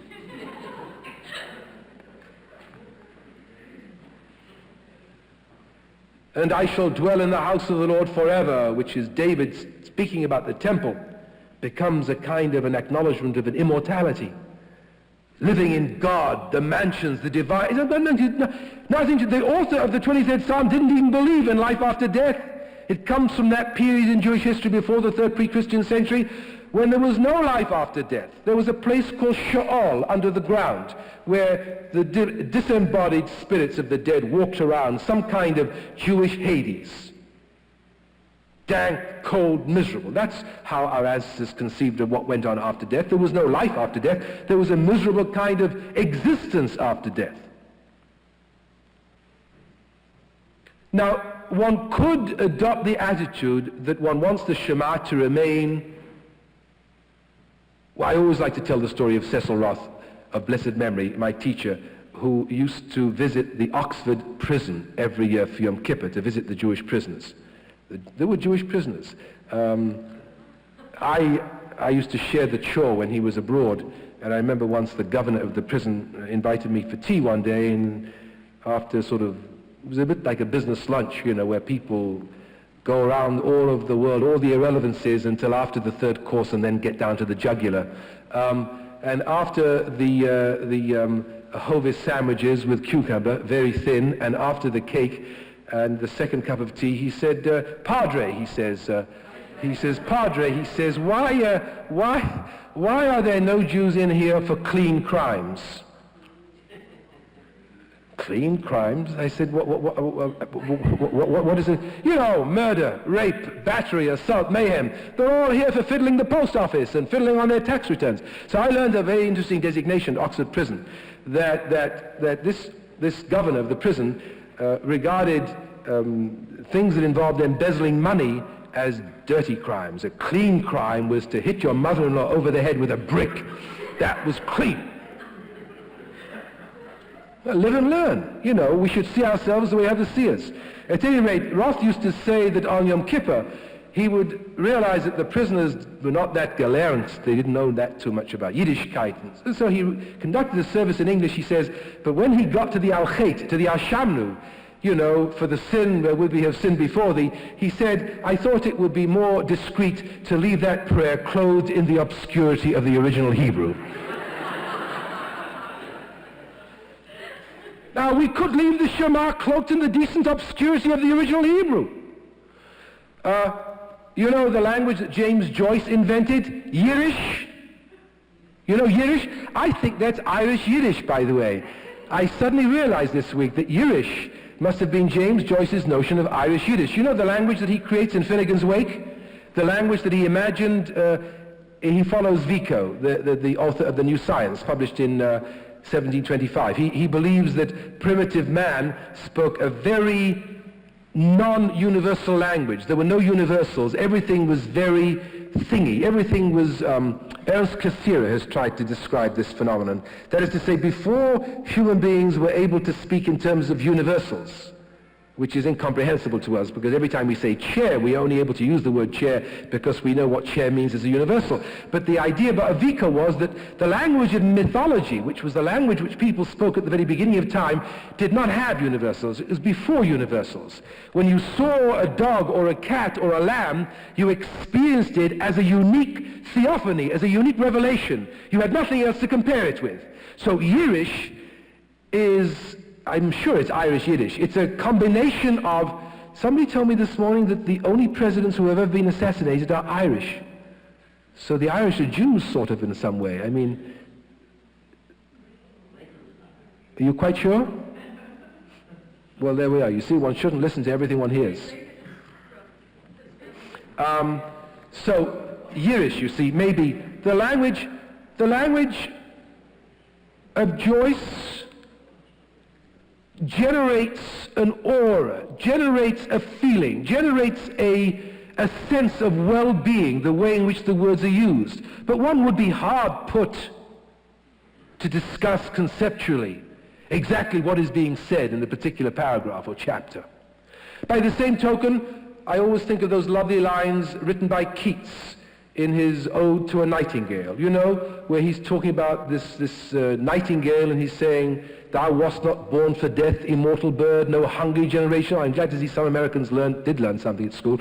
"No hungry generations," I'm talking about learning things off by heart. "No hungry generations tread thee down. The voice I hear this passing night was heard in ancient days by emperor and clown."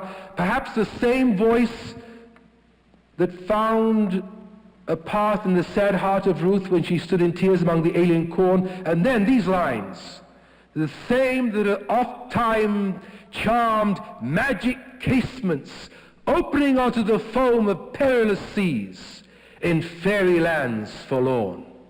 Was meint das? Gar nicht. Gar nicht. Doesn't mean a damn thing. But doesn't it sound beautiful? So let the Shema be like that. I'm giving you an alternative. There are a lot of people who are like the Jew, the Orthodox Jew goes into the shop and says, "How much is that cheese sandwich?" And the girl says, "It's not cheese, it's ham." He said, "Did I ask you?" In other words, they don't want to know what's in the book. Don't bother me with what it says, just daven. I don't think we can do that. I think we have an obligation. And I was moved this week to open our synagogue bulletin, which always is good, but I think this issue was outstanding. And to read Jack Snyder's article, quite independently, in which he tells how the first thing Kaplan wanted him to do when he got to Israel was to open the book and to study the Shema. So at the age of 96 or 97, it was quite accidental and quite random that we should both have been on the same topic at the same time. But clearly, this is a subject which has bothered reconstructionists for a long time. And I am perfectly prepared to acknowledge the fact that some people don't want to look at the Shema as it actually is. But I feel that we have an obligation to our Reconstructionist principles to try to understand it. And so I'm going to leave the issue of seeing versus hearing. Yes? Can you explain to me what relative meaning the Kaddish has to a recent death? I mean, I've read those words over and over again. I really can't find Leah, that is an excellent question, but I'm not going to answer it because it's a red herring. But I promise you that if you hang around and we survive the interpretation of the Shacharit, we will get to Aleinu and we will get to Kaddish. And I will deal with that question. The story of the Kaddish is a whole different story. Originally, it had nothing to do with dead. It had nothing to do with death at all. And it's another perfect example of a prayer which has become almost universally acknowledged by Jews. The Jew who has totally left his people somehow can mumble Yehei Shmei Rabbo and knows something, even though it's not known. And I want everybody to be quite clear. I am not kicking the idea that there is a time when words can be meaningful gibberish. "'Twas brillig, and the slithy tove did gyre and gimble." You see, that also, young people pick that up because they have a sense that words don't always have to have meaning. Maybe we should solve the problem by saying our liturgy, like all products of the mind and the heart and the spirit and the psyche, are overdetermined. That you can have more than one meaning, more than one dimension. That is to say, the Shema can be read at the intersecting line of many different perspectives. And that's what we're doing. So it's not either or, it's and. Rabbi Lewittes. May I just add that hearing is connected with the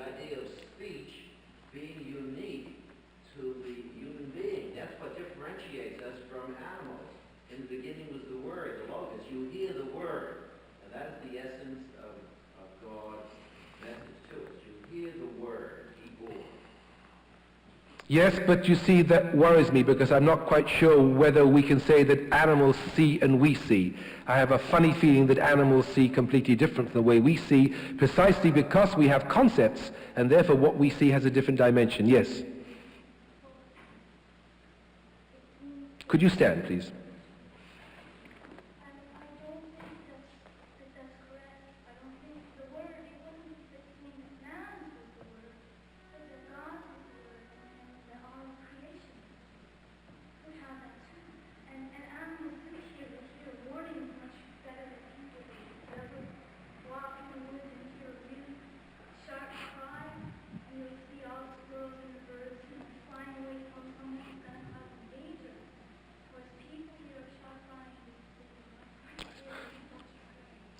That animals have a much more profoundly sensitive sense of hearing than human beings. And that we ought to take that into consideration also.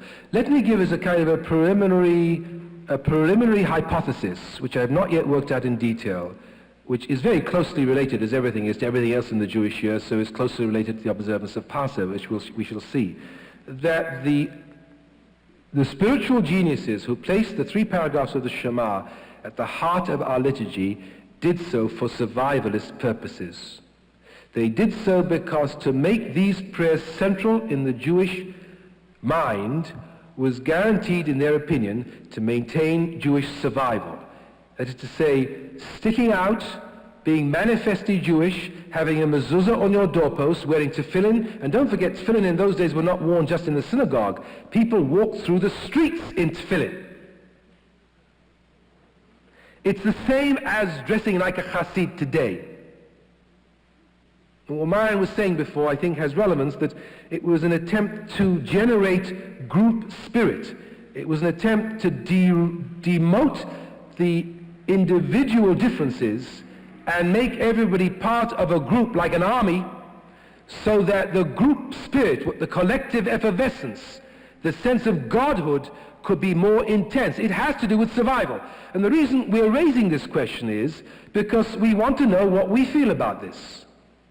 How do we feel about it? Do we agree with it, even though we don't want to go along with it, or do we disagree with it? And this, I think, is something that has to be mentioned. My good friend Shepherd Elman, whom we welcome back from Israel, and then Jean, I'm sorry, I overlooked you before, and also Violet, you had your hand up. Yes? Trouble with literal meanings and repeating them is that we maintain the literal meaning only, and not referring to the emotional or spiritual meanings that are being attached to it. Now, next with Shema, I can say the word Shema Israel, which really means very little, but in the history of people, this has been, there's been something added to it. So the word Shema Israel, just like all the other things, are not only a literal interpretation, reading, but rather the emotional, spiritual, historical meaning that has been accumulated through the ages. Thank you. Shepherd, I wanted you to hear that in what I was saying before, that the emotional, non-rational meaning of the Shema has the greatest importance in the history of the Jewish people. There's no question about that. It's like what Leah was saying in respect of the Kaddish. But here, as Reconstructionists, we feel that we really ought to look in occasionally. We haven't looked into it before.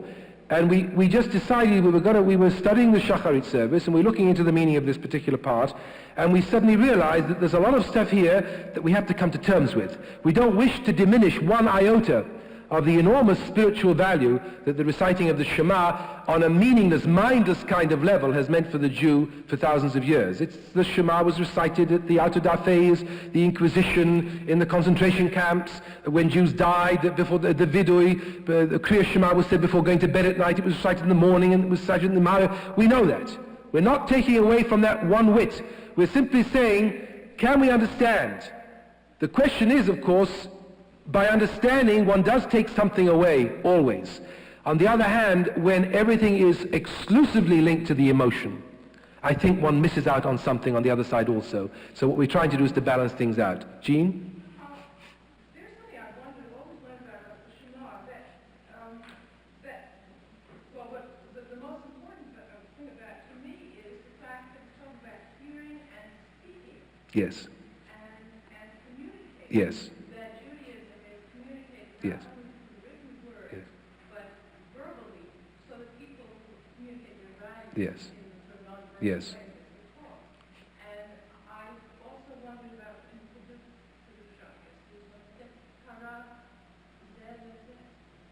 Yes. You mean when the angels speak to each other? yes, but there's communication. You mean the speech even in heaven? And at the very end, then you say, okay, and then you externalize it, and you put it on your doorpost and so on. But most of this is about, and there's also something else. You talk about freedom of speech, yes, but to guarantee people freedom of speech, we have to listen. We have to promise to listen. And so we're saying, Shema Israel. Oh, I like that idea. In other words, most conversations tend to be two people speaking, like a Harold Pinter play, and then they take a breath, somebody else comes in, and then, but they're not really listening to each other. Yes.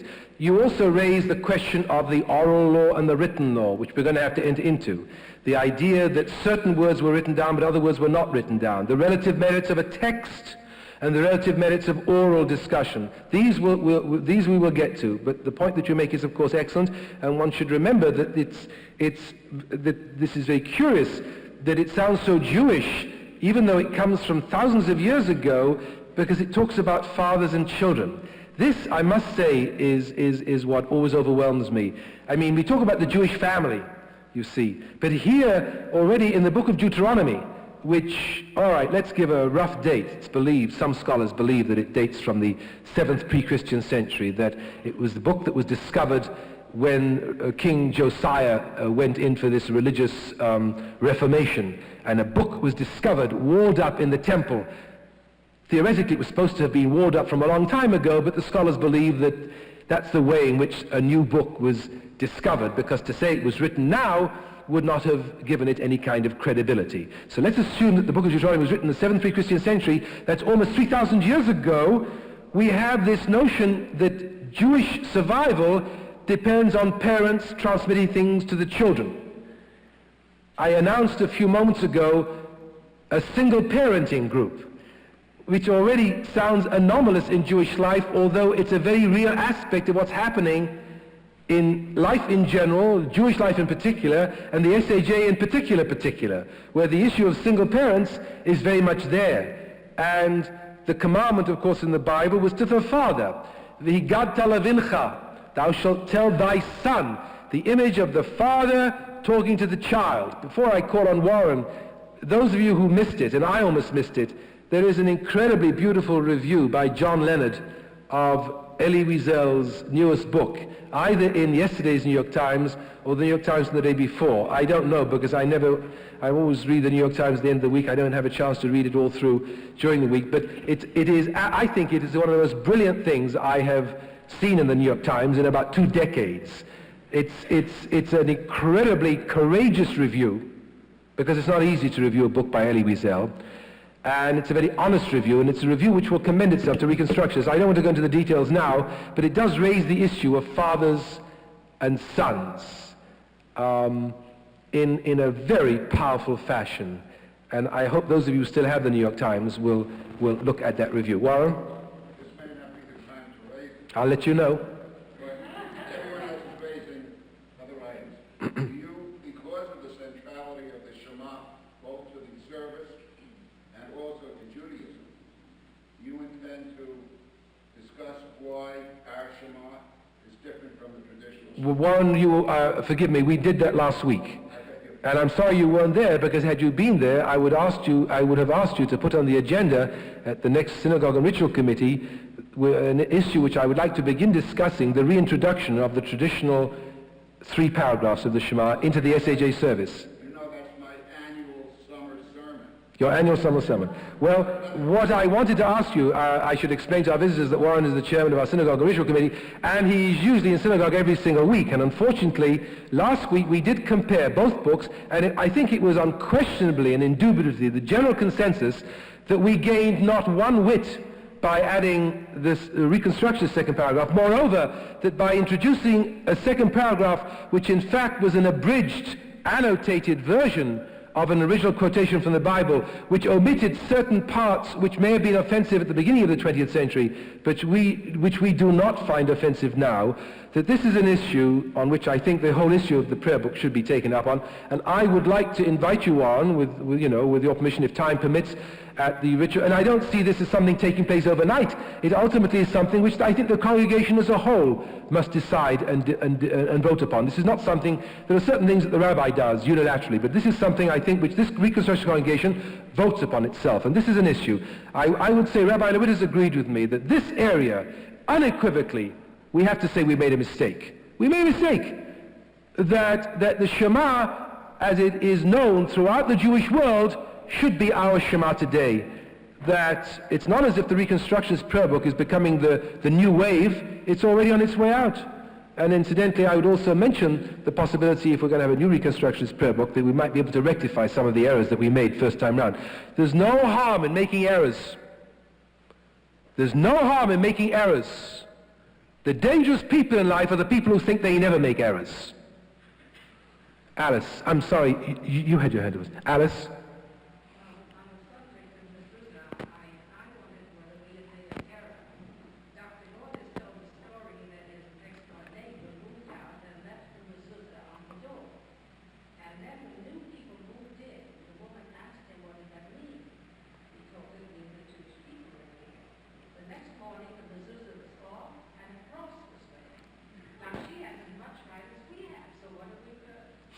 Well, of course she has as much right as we have. There's no reason why a person shouldn't have a cross outside the door.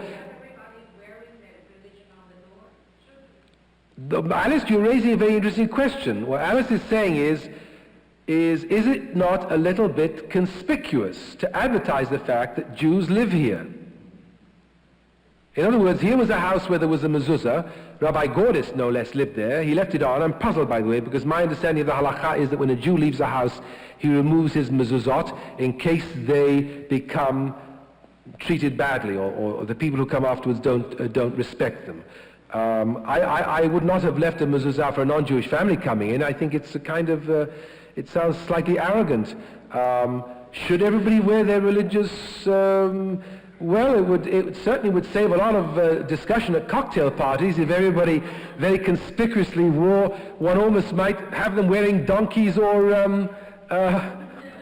elephants, so that one would know who to speak to. Although, isn't it true that part of the delight in life is that you never know who you're talking to on some of these occasions? I mean, although some people do, like, you never know. You might even find you're falling in love with a Republican. I mean, it can happen. That was especially for you, Warren. It can happen, I don't know. You see, Alice, what I'm trying to tell you is that I'm uncomfortable with what the Shema really means, and I have to get to terms with it.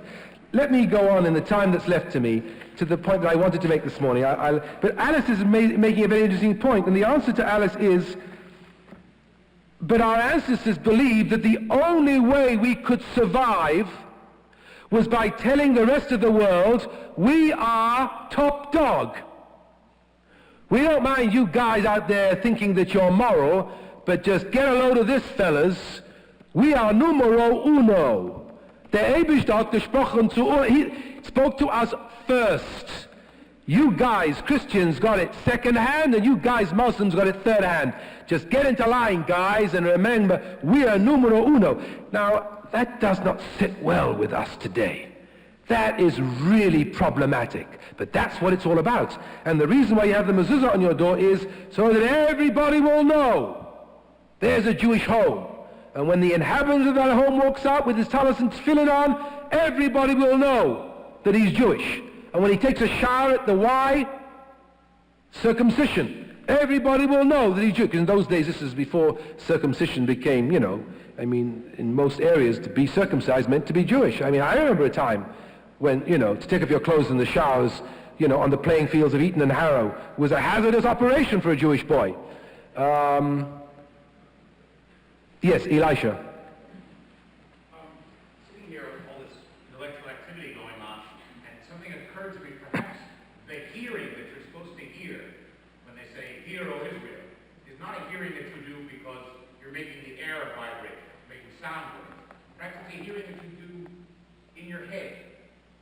I know I hear voices all the time. I don't think I'm crazy. I hear my parents, I hear teachers. You know, at some point, a voice goes through the back of your mind. That's not as uncommon.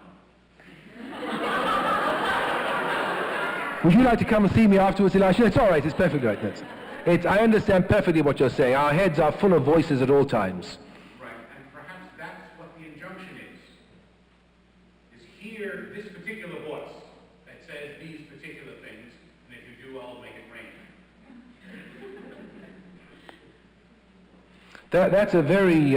That's a very powerful idea, because even when our parents and our loved ones die, we are left with voices. We are left with voices. And the most precious heritage that many of us have is, when we can sort out the good from the bad, and we all have to do that, it takes a bit of time. Unfortunately, most of our parents are dead by the time we get around to realizing they weren't mental midgets and morons and cretins, and, they do leave voices behind. And I think that is something else also, to listen to the voices inside. Yeah, Beverly? When you talk about survival, you can also say that what they did was also establish order. You put it in historical context, that everyone around them worship idols. They were idol worshipers. They worship things. Things are breakable. When you worship spirits, spirits don't break. There's an advantage of the fact that someone has to make things, which is a human intervention in the creation of something. The founding fathers was smart enough to take the people beyond having to worship things, so that the Jew who lived in his house, surrounded by paganism and by people who worship broken things, he was much more secure in the sense of who he was, because he had to do all the things that the Shema said he had to do. You understand what I'm trying to say? It's a little bit complicated because you have to put it in terms of the difference between establishing order on paganism and establishing order on the idea that you hear. And Moses is very emphatic. You didn't see anything, you heard it. And when you look at history, then the Jews were much better because none of the people who worship idol worshipers are around anymore. They didn't survive. Once the image was broken, you could rebuild it, but it kept getting broken. Finally, a force came in that was greater, that destroyed it completely. It's very interesting. Let me just make one perfect example of what it means to worship idol worshipers. There was an exhibition recently of the Spanish Civil War over at the International Center for Photography, and they have a picture of the Republicans, I think, were the people that we were fighting for, the first anyway. These people, two people, and they're holding, they went into this church and they destroyed all of the figurines. The mentality involved of where religion is a thing. I mean, these people were free because they were able to go in and smash figurines. That's immature religion. You raise a lot of important thoughts in my mind. One of them I'd like to follow briefly.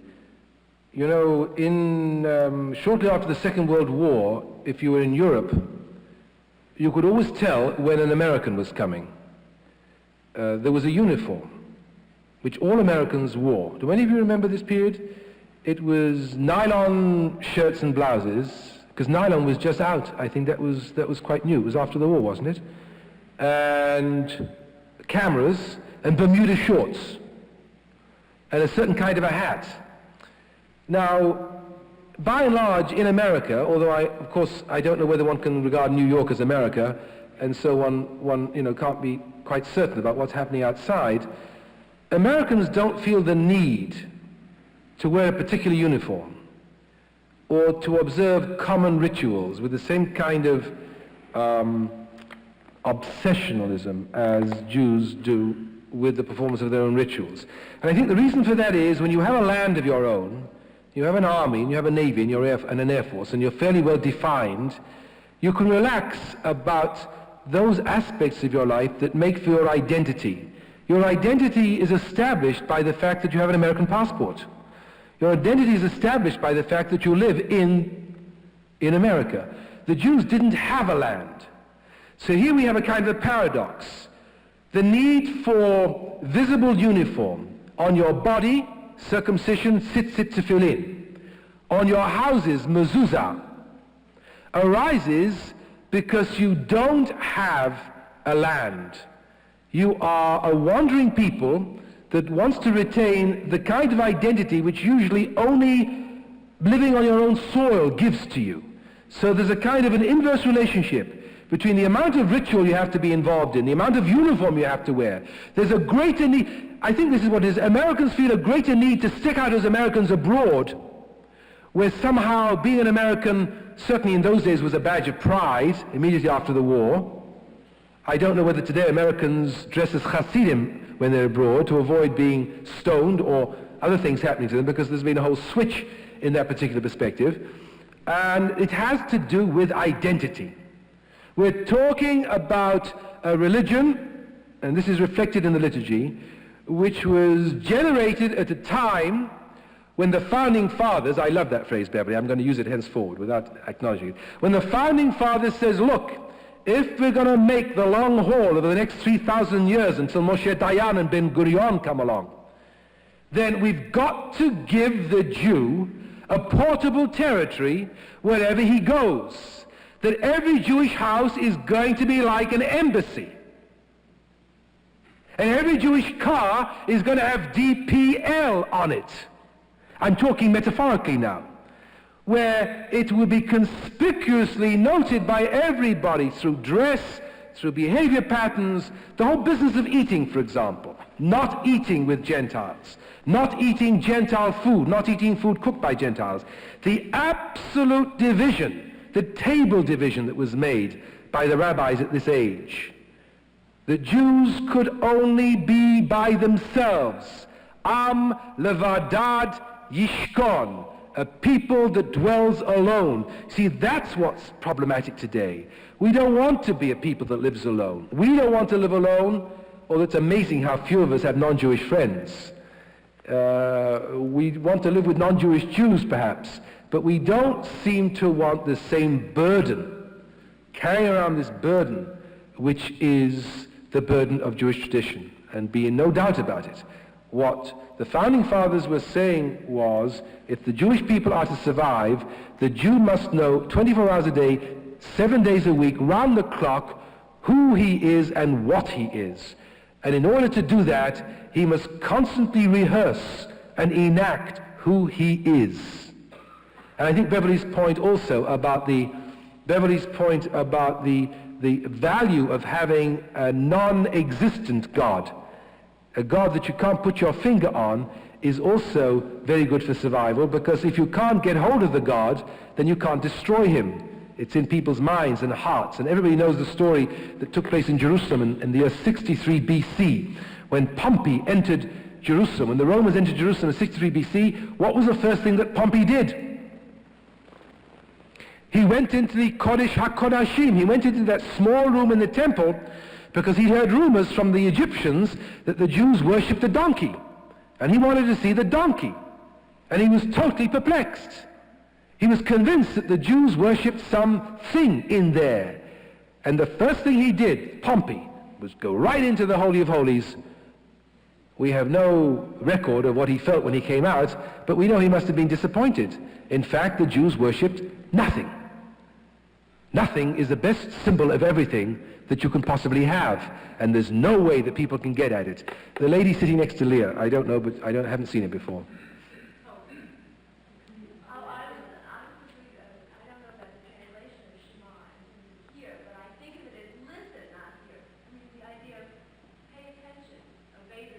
Yeah.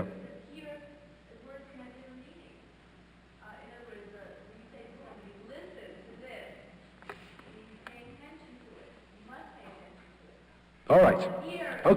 Okay. It is. Yes, there is a peremptory quality about it. Yes, Miss Florence.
Yeshua, do you get up in the morning, do you stop, you say, you know, I think that. Florence, I think that's just delightful. I think it's wonderful that a Reconstructionist...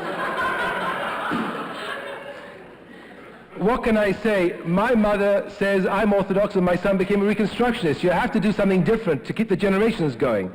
I know of a story of a certain family who will not be mentioned where you see the parents are not much into religion and the child goes to Jerusalem and comes back Brent and he's driving them crazy also. You see, there are different ways of getting at parents.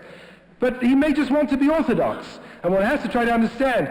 No, right now, Florence, the question that you raise is purely academic. I'm not raising this in a pragmatic sense, although it might lead to pragmatism. We've always had a tradition at the SAJ Hebrew School, which I mention each year at the Bar Mitzvah class, that parents who wish their children, male or female, to learn how to wear tefillin are encouraged to do so. We don't insist that they wear them every day, but we, you know, if they want to learn, they do, and God forbid they should happen to find themselves one morning in a million of Orthodox Jews. They'll know how to conduct themselves. There's nothing wrong. I mean, we're taught how to hold a knife and a fork. We're told how to use the napkin. We're told to buy a gift when we're invited to somebody's house for dinner. In a sense, it's learning how to conduct our lives as Jews. You see, there's no purpose in trying to conduct our lives by those Jews who are too busy leaving the Jewish people. I don't see any purpose in trying to orient ourselves by those Jews who are rapidly assimilating. We might at least reckon with the Jews who are committed Jews, who are devoted Jews and dedicated. We may not agree with what they do, but we're better off observing and entering into communication with them than entering into communication with people who are no longer interested in being Jewish, who regard Jewish as some kind of a plague.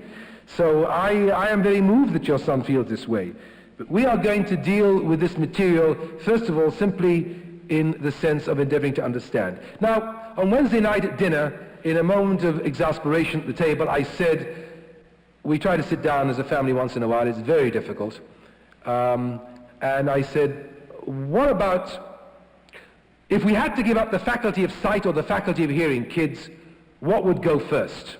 Let me ask you that same question. I got a very interesting answer from Adam, actually, who drew my attention to he's at Prosdod, the Jewish Theological Seminary afternoon school, and quite by accident he's in the middle of studying Mishnah Masechet Megillah, and quoted to me from, actually the way this started was, I was trying to be a good father, and I said to Adam, what did you learn today? And to my great surprise, he had learned something today, and he told me that he had learned that a blind man may not lead the congregation in prayer under certain circumstances, and that freaked me out. It suddenly occurred to me that there is a whole halakhic discussion in rabbinic literature about what blind and dumb and deaf people may do, and apparently the question is, if a person was blind from birth, congenitally blind, he is not permitted to recite the brachot before the Shema, which conclude Yotzeir HaMa'orot. So I turned to Adam and I said, and if anybody you see him on a bus and mention this to him, I'll break your neck, because I get into such trouble when I mention the children from the pulpit, but it's what happens in the course of a rabbi's life. What did you learn? He learned this Mishnah. So I thought, and I said, I got very excited. I said, well, that means that if you can hear, you can recite the blessings, but if you can't see also, it can be a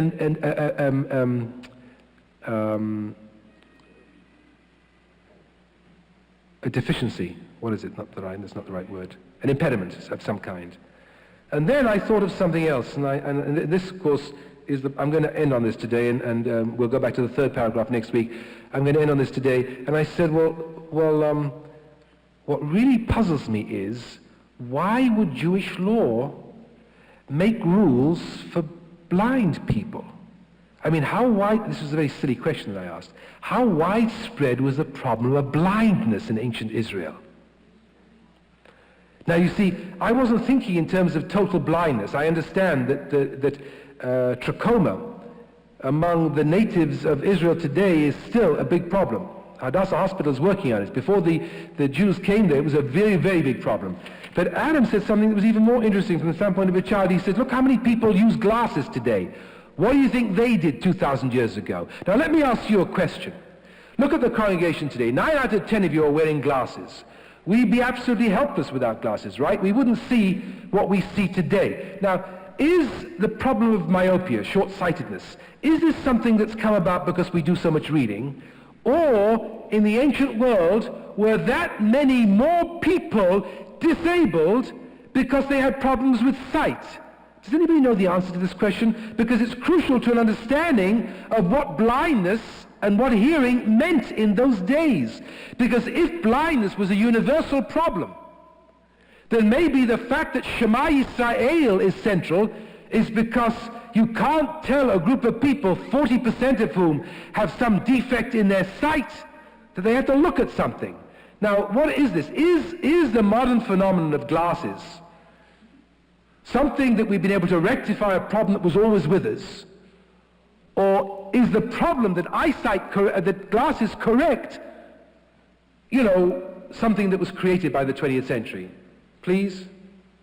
I read something that said that until modern times, myopia wasn't a serious handicap because the work that most people did, farsightedness wasn't a handicap because the work that most people did involved seeing things far away, that you didn't have problems, and that in fact what probably happened is that people who were myopic became things like shoemakers, and people who were farsighted were the people who became watchmen and shepherds.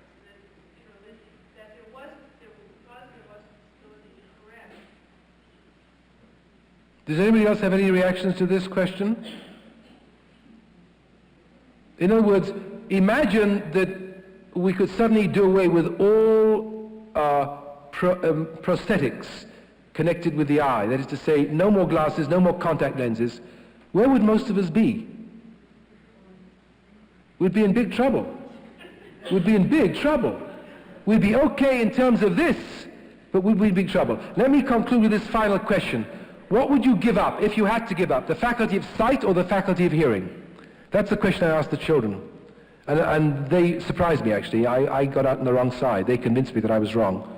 Anybody who hasn't spoken yet, what would you give up if you had to give up a faculty? Thelma.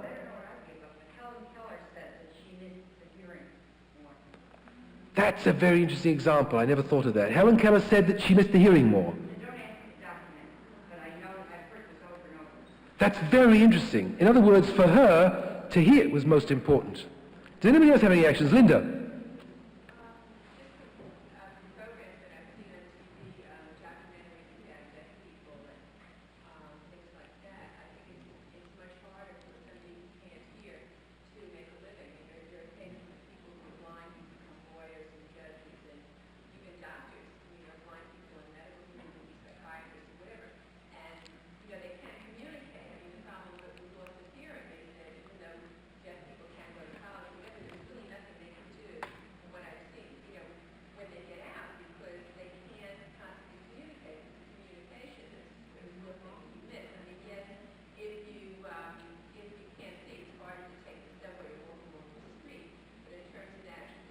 So what you're saying, Linda, is that hearing is a more important faculty. Yes. I'd like people who haven't made a contribution this morning, please. Jennifer?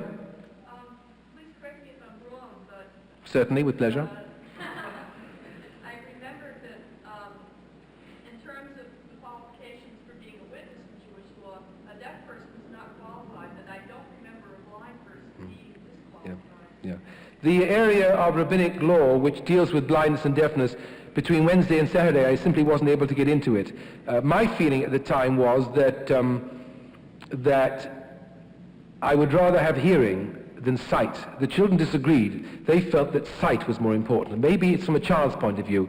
I said to myself, life without Mozart would be intolerable. So if you couldn't hear music, I think I'd just curl up. So I'm not quite sure what the situation would be. Joel.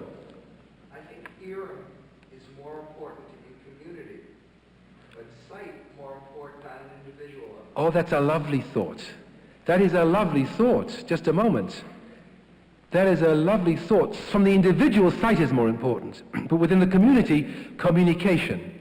then of course that would go back to the point that we started with about the peasants, namely that hearing is a group faculty. Speech. Sight, you can go it alone. Community, you need speech. Anybody else have anything more to offer? Diane.